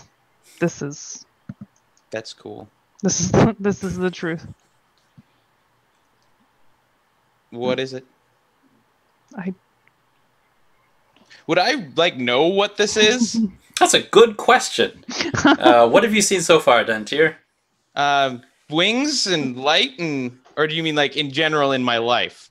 Yeah, in general in your life, and then because we all saw the wings and the light. Yeah. Like I doubt that, like unless it was like in the Harpers potentially. Maybe, but that would probably be the closest that he would ever come to. I guess let's test or another person if he just like happened to run into another one. Let's test your luck. Either an Arcana check or a History check. Okay. Let's see. Definitely Arcana. I get a +2 instead of a +1. That is going to be a 18. All right. By what you know and what had happened, what the results are here with Toren, in that you didn't quite notice that this was a spell thing. This is more like it seemed like it was a part of Toren himself, and you've heard of some. It was kind of frowned upon within the magic circles. People who don't study for their magics, the ones that are just born with it, sorcerers, bards, some halflings, and the like. But there's also another whisper of those who are kind of born with innate abilities beyond the common. and those are half whispers, half rumors, because what are the likelihood of there actually being reincarnations of fallen demons or devils or angels? Certainly you know of tieflings. You've seen that evidence, but of any others, you've only heard rumors of. Are you okay? No, I'm not okay. I let the woman escape. It turns out Alina was in league with her, and I didn't kill her when I had the chance because of some far-flung idea that I could protect and right whatever. Your brother's a fool. And at that point, I will throw the book into the fire. I want to try and Glovia's catch it. book into the flames. I want to try and catch it. All right, Dantiir, give me a sleight of hand check. Good. I have a +5 to that. That is going to be an 18. That seems to be my number tonight. Okay. Toren, as you do toss the book over there, and it's going to get very warm and going to be fire kissed. But when it is safe to do so, when he sees a moment where the fire is, this is why you can't really cook well over a campfire unless you have containers, because it's not even all the time. And Dantiir, when you see a chance, you do take it and physically take it. Physically take this book that on the cover has an embossed wolf and a quill on the top of its leather. And If you wish to continue calling me brother, you will put that back in the flames. Is it that bad? I've had enough of your antics and your need to know and have everything. There are some things you should not touch. This is more of a fear that if there's something in here we could use, I wouldn't want you to throw it away because you're upset with yourself. Do you doubt me that much now? I doubt your faith in yourself. I don't need to have faith in myself. You do. You really do. You're pretty great. Put it to the flame. Into the fire.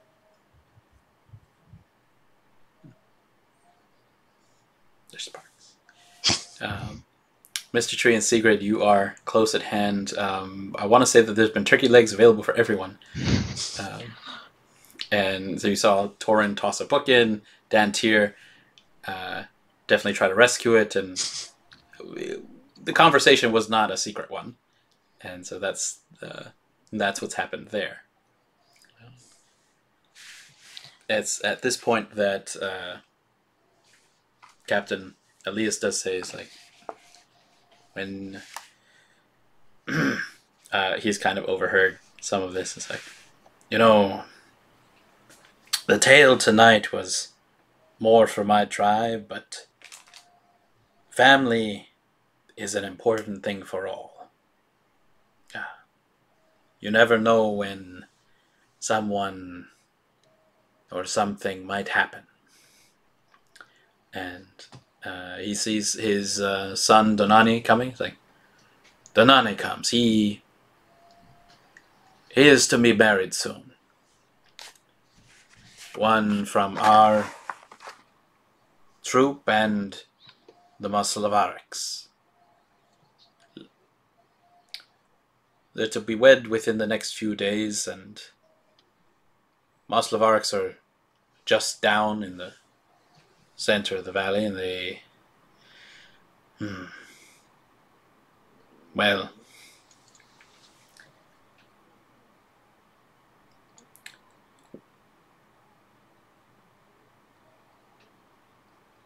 There are those who would interrupt the union of these families. There are those who would come from outside the family and disrupt it. A family must be strong against that. And he'll look at where the book is burning into the fire. So it's like, you may be tested yet, but I hope you do succeed. And then Elias will walk away. And now Donani is coming to where you all, and he is not carrying, but he's kind of guiding by the hand Madame Ava, who you last saw in the Burgomaster's mansion. And she's coming now, like, just walking through the town square now to where the Vistani encampment is, and behind her, you can even still see her very colorful Vardo against Burgomaster Randovich's place, but she has now been brought over to the fire. And she's got this kind of like steel grip on Donani's arm, and he's only wincing a little bit.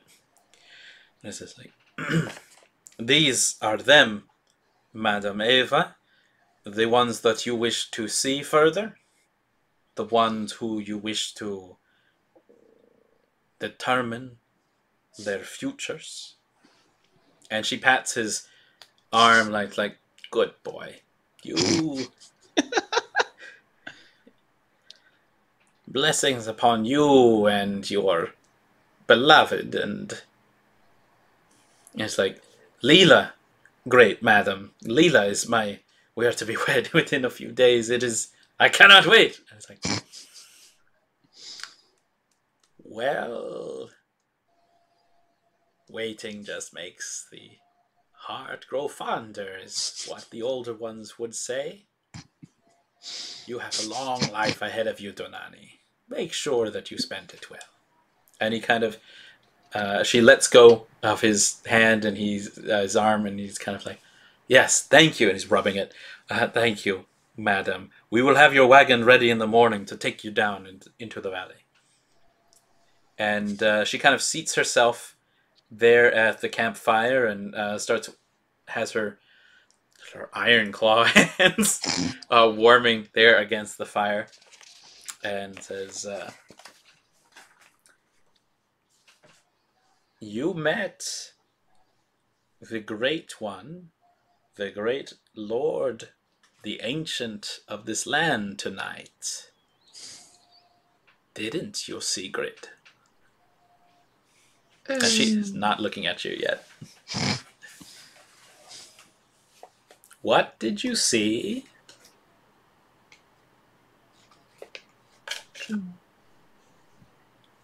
I saw a large wolf. Ah, so he came as a wolf tonight. Quick side note, am I back to normal now? Absolutely not. Powerful magic. He looked like a very pretty animal. He looked like a dog I had when I was a child, Mr. Snookums. She will absolutely turn an eye towards you.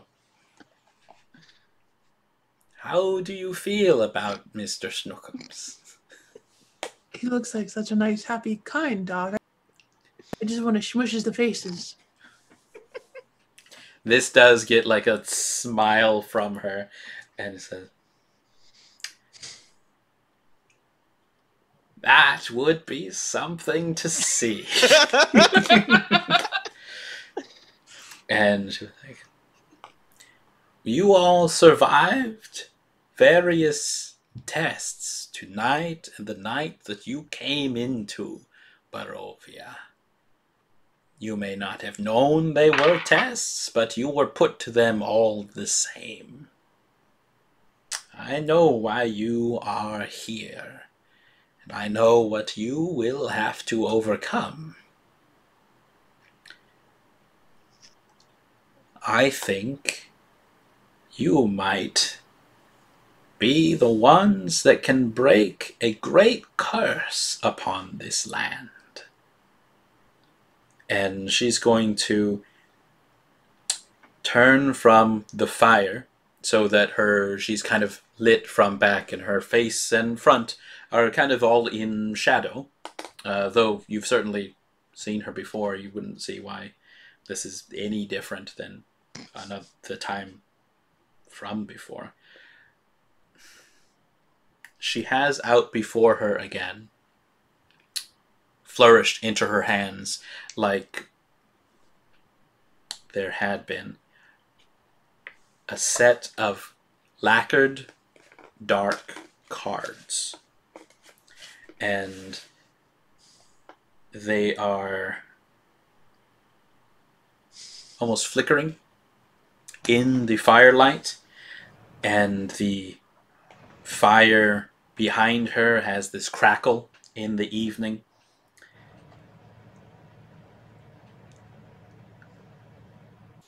Mr. Tree, you have met many children tonight and the nights before. Are you feeling world weary still?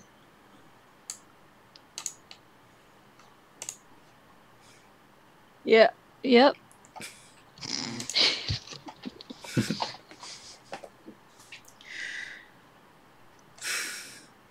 You may not have to worry about anything for much longer. You may even find a great rest here in Barovia.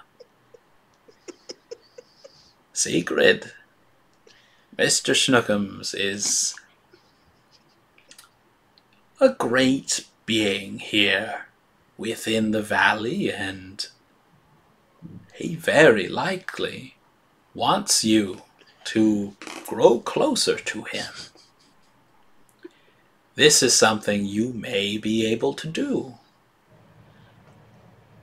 Mr. Snookums in Barovia has been here a very long time, as have some others. Maybe you can put him to a good rest. And then she will look to where Dantiir and Toren have been arguing this night. Two brothers. One father, two mothers. And she's now looking a little closer at Toren. One more. What does your guide say to you this night, Toren Forester? Does he warn you against me? Or does he tell you to listen to wise counsel from your... And she'll pause for a second, just like give a great big smile to your elders. She's been clacking the cards in her hand this entire time. Does my guide say anything? There is some like silence coming from it, but you get the feeling of curiosity. Like there's some recognition from your guide of Madame Ava. And this is the second encounter with her that you have had. And at the first, he was unsure. At this second one, there's still an unsureness, but they can only confirm to you that Madame Ava is not an enemy that they have known and wasn't on one side or the other of the great host. But that she is a much, much older soul than she appears. And at this, Madame Ava kind of, she's still got that smile, and she says, "Now, would you like your fortunes told? True fortunes, not as we were before. These are new. These did not exist before you came to Barovia. These are to free this land from a curse. An ancient curse put upon this land by dark powers. You have met many in the village. You have befriended and saved them, and I tell you this. If they had died, some of them would not have had their souls to go to either heaven or the hells. And those that do,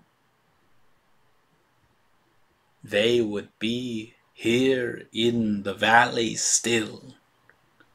There is no escape from Barovia, for they or yourselves, with one exception. And she is now in almost a stage whisper, and there is no one else around the campfire but you, Madam Ava, as the other Vistani have already either settled down, gone into their wagons, or gone to their tents and bedrolls.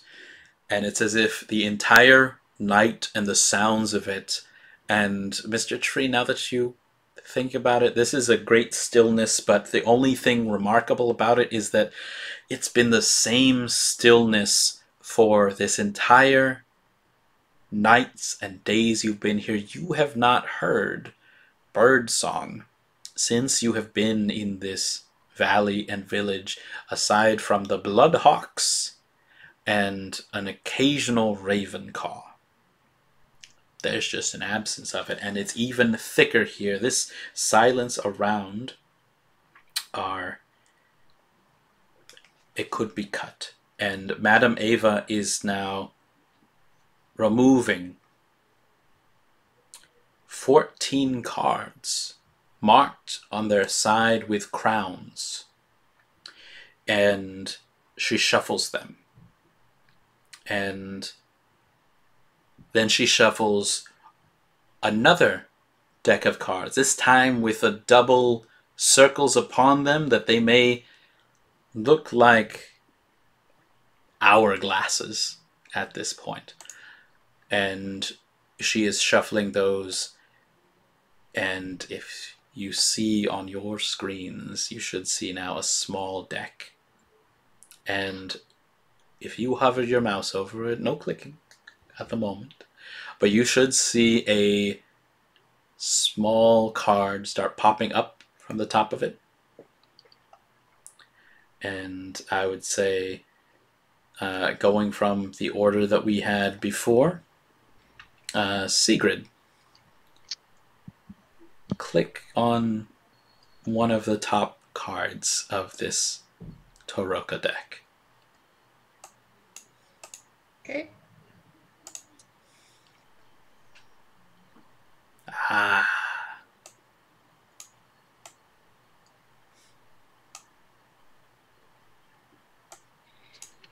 Nice.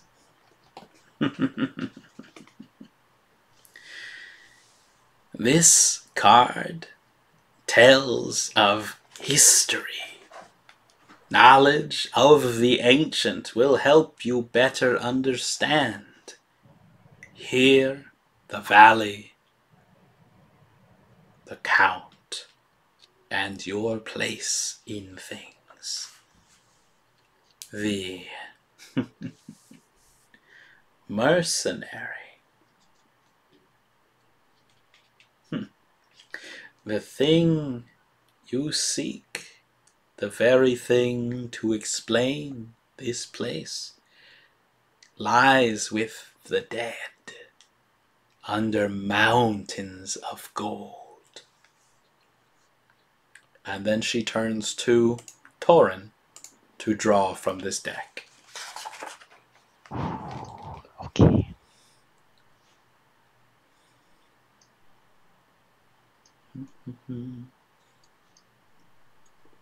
Oh, there you go. Nice.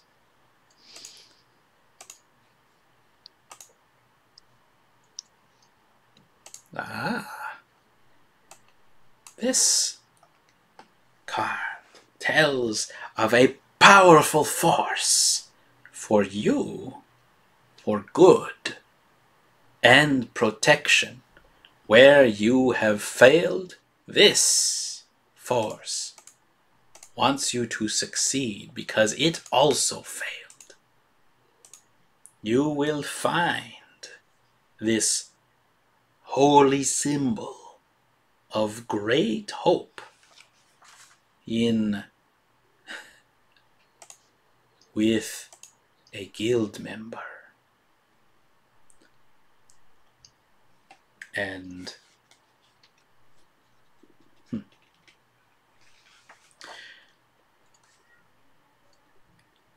guild member is...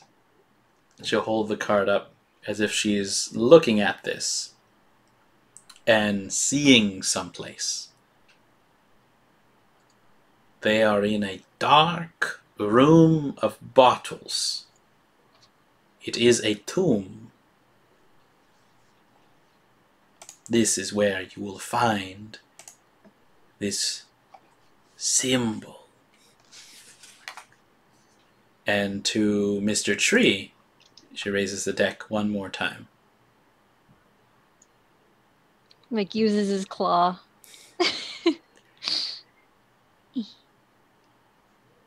Nice. Oh my. This, as you are, is a card of power and strength. It tells of a thing of vengeance, a sword of sunlight in a land that has none. It says, the hooded one.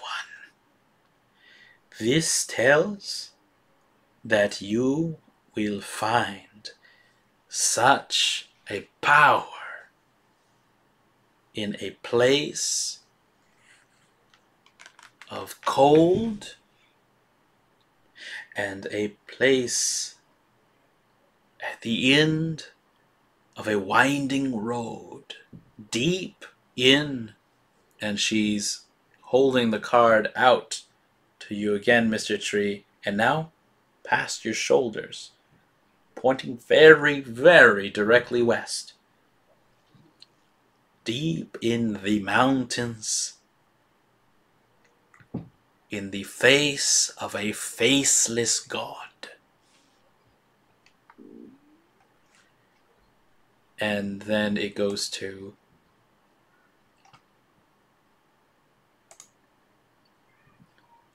one more draw from Dantiir. And I'm going to say that this is the one that you see there. And these are the 14 higher cards that have crowns upon them.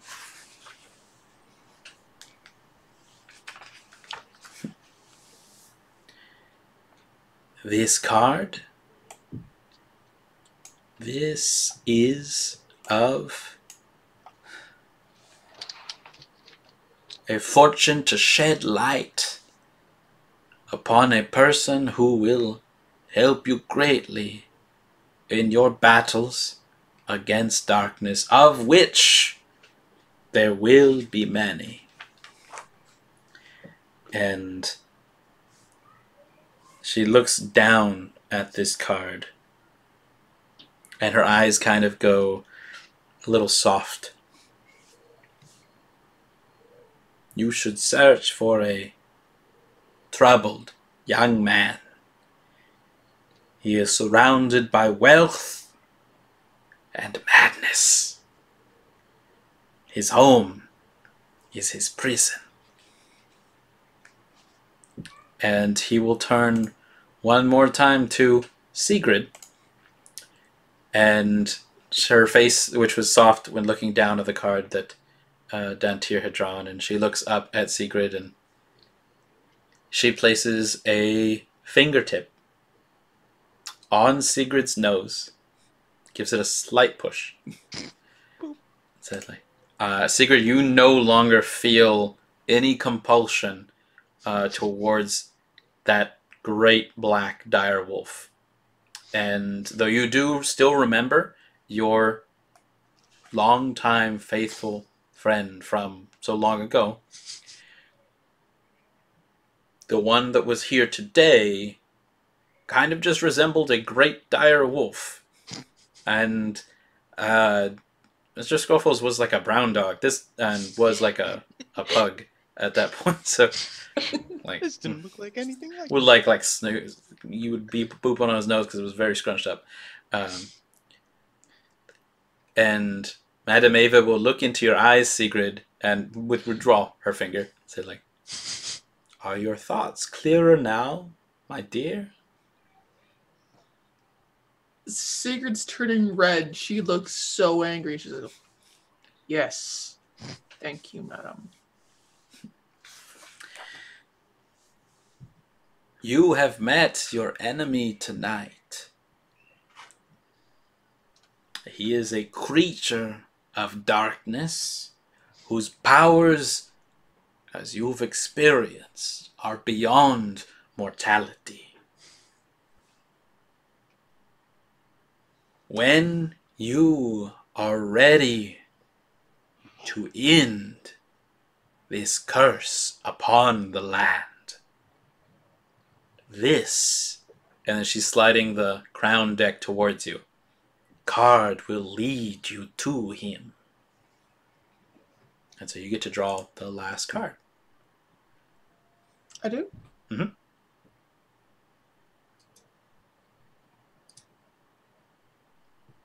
Ooh. That's me. I don't think Madame Ava does that. She goes in herself. You Is draw like, a freaking whoa. Dark Lord card.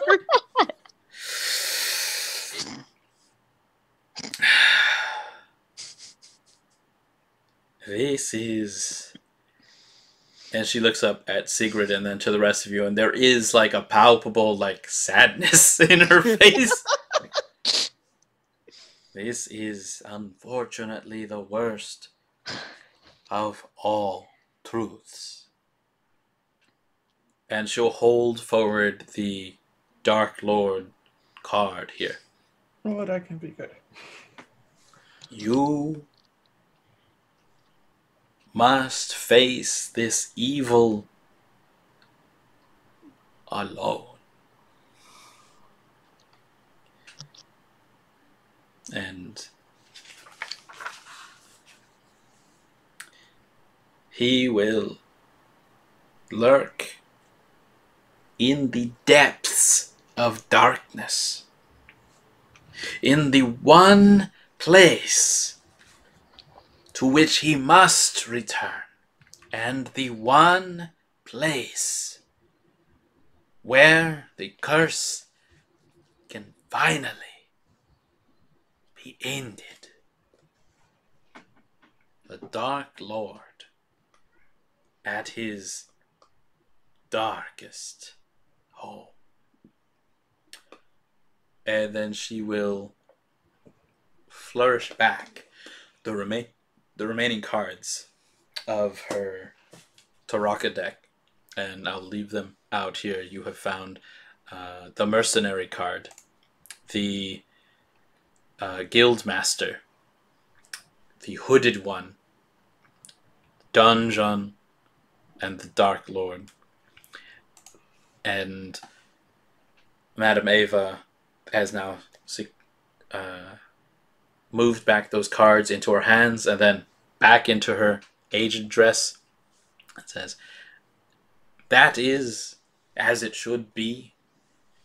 Your tasks for while you are here, if you are up to it, and if you are not," and she will look at each of you again, "you will be tested, and your best hopes are to be not found wanting." And she'll back up a bit and kind of go back to the fire. And when you see Count Strahd, let him know that the curse is ended. And she'll warm up her hands just a slightly bit more, and then she'll turn from the campfire and she'll stride very confidently and with no need whatsoever of anyone to hold her hand or guide her back. And she goes to her own Vardo, where she opens the door, and you can see almost a cozy, warm lantern lit from within the open door. She's just gone across the square. And after a few more minutes, she's turned off the light. And then so it's just you all in front of the flickering campfire. So there's been an offer to help with some protections and wedding ceremonies that are going on, and certainly there's a wagon train heading out from here. There has been a missing person who has vacated the village, who maybe needs to be stand for justice one way or another. And there's been kind of a mysterious fortune reading that says that you are here to help, and that there are forces here in this valley that are secreted away, but that exist to help you. For the rest of that night, you get to spend it doing what you will. But when morning comes again in the day, what do you want to do? Well, Mr. Tree did not sleep well. He had a nightmare. Just a bunch of little children. So, all dancing around a fire. But I think he would try and just be like, weddings are nice. I would see my mistake corrected, but I don't know how to go about that exactly. For that, I'll just interject that everybody else might have a chance for tracking, but Segrid, you know with fair certainty that Glovia definitely headed in the direction of the Dark Castle that's a bit to the south. So, All right, I'll tell them that I saw her go towards that castle, that big one on the hill. Is there any passing Vistani? Like, are they like busy and active and walking around us? yeah, sure. They'd be working around. You've got certainly Donnelly is put to some leadership role where he's helping out stuff around. Annika is there. She gives Dantiir a wink in the morning. And though all the rest of you absolutely are also visited by winks by Annika later in the morning. I'm just going to stop one of them and ask him what the castle is. I'm going to say that let's have it be Annika. Perfect. Yeah. It's like, she looks at you a little funny. It's like, and then she laughs like, of course, Giorgio. And she says, she looks over at the castle and she's got kind of a fond look on her face. And it's like, that is Castle Ravenloft. It's the home to our patron, Count Strahd von Zerevich. He is the ancient and the land here in Barovia. I've heard that. And she'll look at you and give a fair... last night there was a lot of dancing, it was fast, but now she gives you a fair look at your clothing, at your hat, at your couple of things that you're carrying. And it's like, you are of the Sword Coast, are you not? Yes. You are not dressed for the valley. No. Everyone here is of more dreary look. They are of greys and morose. They see not very much of the outside. We Vistani get to travel from here and from there. Perhaps you would like to travel with us? I'm sure our patron lord might give exception to ones with such. And she'll look one time just kind of less viciously up and down at you. Grace and skill. Perhaps. At the moment, I'm a little bit tied up, but I will keep it in mind. Okay. She has some bits of furs that she's kind of splitting up between the different wagons so that everyone's got a little bit extra to carry. So she will shrug at that. So like, I'd advise you then to be a little careful while you're traveling through the valley. It is, and she'll laugh a little dangerous for you, Georgios. That does not surprise me.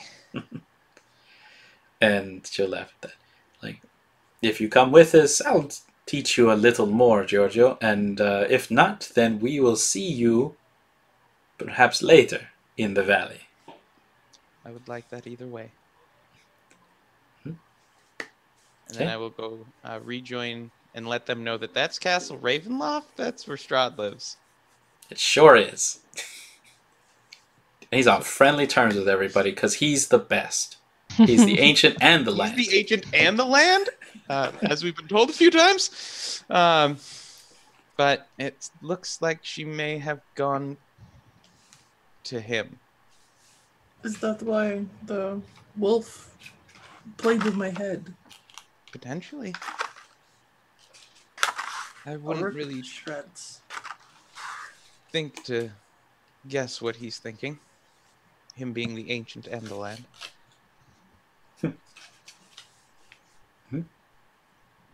Okay, so Mr. Trees for weddings. What say Segrid? What were the options? There's A lot. stay with this troop of Vistani, the Bogorovs, as they kind of travel down from Orashnau into deeper in the valley. They're going to have a wedding in a few days. And they'd like some protection as they... you saw the wolves in that. They're not worried for a lot, but there's a little more that they seem to have been holding back. They just want you to be with them or something. Of course, you do know, probably with Dantiir's information here, where Glovia was heading to. Castle Ravenloft is not hidden. It is there. It's some storm clouds over it, but that's never been something that stopped you in any sort of weather. When you know there's something that needs to be done. Right, she's fine with guarding. Her opinion is to go with them. Okay. Toren? Quiet mostly. Toren is still beating himself up and will kind of just follow where everyone else goes for the moment. Because he's having issues. There's 2 weddings, Dantiir. Do you have an argument against or for? If it means staying with this troop, Dantiir's totally cool with that. For some reason. For some reason. Okay. There is space made for you on actually Madame Ava's wagon itself. She says that it's perfectly fine, though the others have not exactly protested, but the Vistani are saying, like, Madame Ava, you have such old and venerable bones. Let's just take care of these Georgios and have them not bother you in this point. And it does look like, though her wagon looks like the rest of theirs, they're treating her in a way that she's not usually with them in this troop. And they are offering you to have like rides on everything except for yeah, the men with the men here, and probably with Denali, he seems to have gotten along with you. But Madame Evis is like, posh, they're fine with me, and I can give me my old bones time to rest. And she's actually got a slightly wider wagon than all of the other ones, and so she has 2 horses hooked up to it, whereas most of the other Lardos there are hooked up to just like 1 horse. It's like, I need the aid anyway. Dantiir does have a question for her. Madam Ava,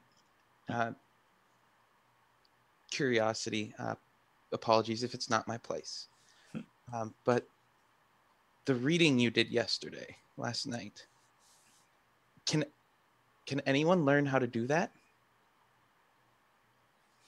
And she'll look you over, Dantiir, and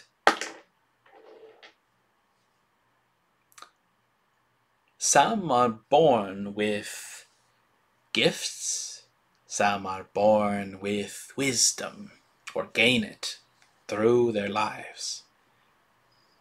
It takes a little bit of both to use the sight. You may gain the wisdom that you need upon this place. And she makes a flourish and will give to you not the same lacquered card that she had, but there is kind of a very worn, like this is something that somebody would have used to practice for many, many times. Mm-hmm. Like, you may find you have need of this one day, or at the very least upon any long travel. And so she hands to you one complete Turaka deck, but it's like an old copy. It's like what you would find at a used bookstore. It's a beginner's deck. There you go. It's a beginner's deck. There's a lot of markings on there. It might be a marked deck, but even those marks have been like scratched at this point. He will. Thank you. She pats you on the head. It's like, good boy. It's like, that feather makes you look like a fop. I've looked like worse. She laughs at that. And there is a little more space on her wagon for like the sentinel look of Mr. Tree. But otherwise, you all are free to kind of roam among the other 7 that are with them. And I'll say that that's what starts you on the trip out of the village of Orashna and into the bigger parts of the valley of Barovia. And that's where we'll stop today. Woo! Ah. Woo! Success. Strahd has shown up every session, and this time he actually almost talked to you. So He Mr. smiled. Snookums. yeah, he did wink. With that little bit of charm. Even his wink is powerful. It is. Segrid, you absolutely will have memory of that, and that if that happens again, then you just have to roll again. It is a strong one, and would have otherwise lasted. It lasted the whole day. It has lasted into the night. It was powerful. You have never encountered anything like that, or heard tale of it. Of Toren and the wings that show up is every so often. You seem to have Dantiir puzzled. You have Segrid and Mr. Tree astonished, and you have yourself a little quagmired in what you have done, and that of what you found in the spell book of Glovia Falenescu. What do you share about it with the others? It didn't need to come forward there at the trial, and it is now burned. Mm-hmm. It is a trip, though. Oh, And did you? He's big on honesty. He would have let everybody know everything, What with the would they know? exception, he would have let them know the writings that he pieced out, not the parts you could use. Okay. So what I'll send a link out to everyone with the pages in this, but there are no recoverable spells from this spellbook. There are no recoverable rituals. Probably Toren said, like, it was awful. And the parts that are in there, as the details will show, are the tale of a woman who was pining for her lost daughter, who had died maybe before her time, but certainly died young. And who's to say what your time is? That her husband tried to dissuade her from the macabre research that she was delving into. This woman of science, this woman of physics, this woman of anatomies, who had spent her life healing, had met someone who told her there could be a way to bring her daughter back. And that in league with a secret mission for Alina and Laszlo Vaduva, were on the search for an item at the bequest of some patronage, some woman. The item may or may not have been recovered, as she did note in her journal that Alina had killed Laszlo, and so that was from a more recent part where you all had a place in there. And that did not stop there, that she says Laszlo is set to betray me, which you all did see on the night of the fires. That Laszlo Vaduva is still out there, wants revenge, and is certainly not as dead as he's supposed to be. And that Glovia had not gotten all of the ritual that she was supposed to get, but she thinks that she had enough to piece it together, and that's what you saw and interrupted on that night. So you do know that Glovia's a very talented, very intelligent, and very concerned mother. That Laszlo Vaduva is out there and has something, and from the details from a past session with young Isabella and Glovia's notes and the rumors from the village, that Toren, I think, will give you that you get to ask around for a rumor of the village. There was a powder box. It would have been a small, simple makeup item. And that was something that even Isabella was trying to show you in a vision that you had with her. That some beautiful woman wanted it, and that she probably still does. Dun, dun, dun. That's something that may or may not come up. Who knows? It's a thing. That's But it's certainly something that was or would have been shared, that part. Okay. And so that's where we'll leave you this week in Barovia. And we'll see you next week at about the same time, about the same dire channel, at about 6 p.m.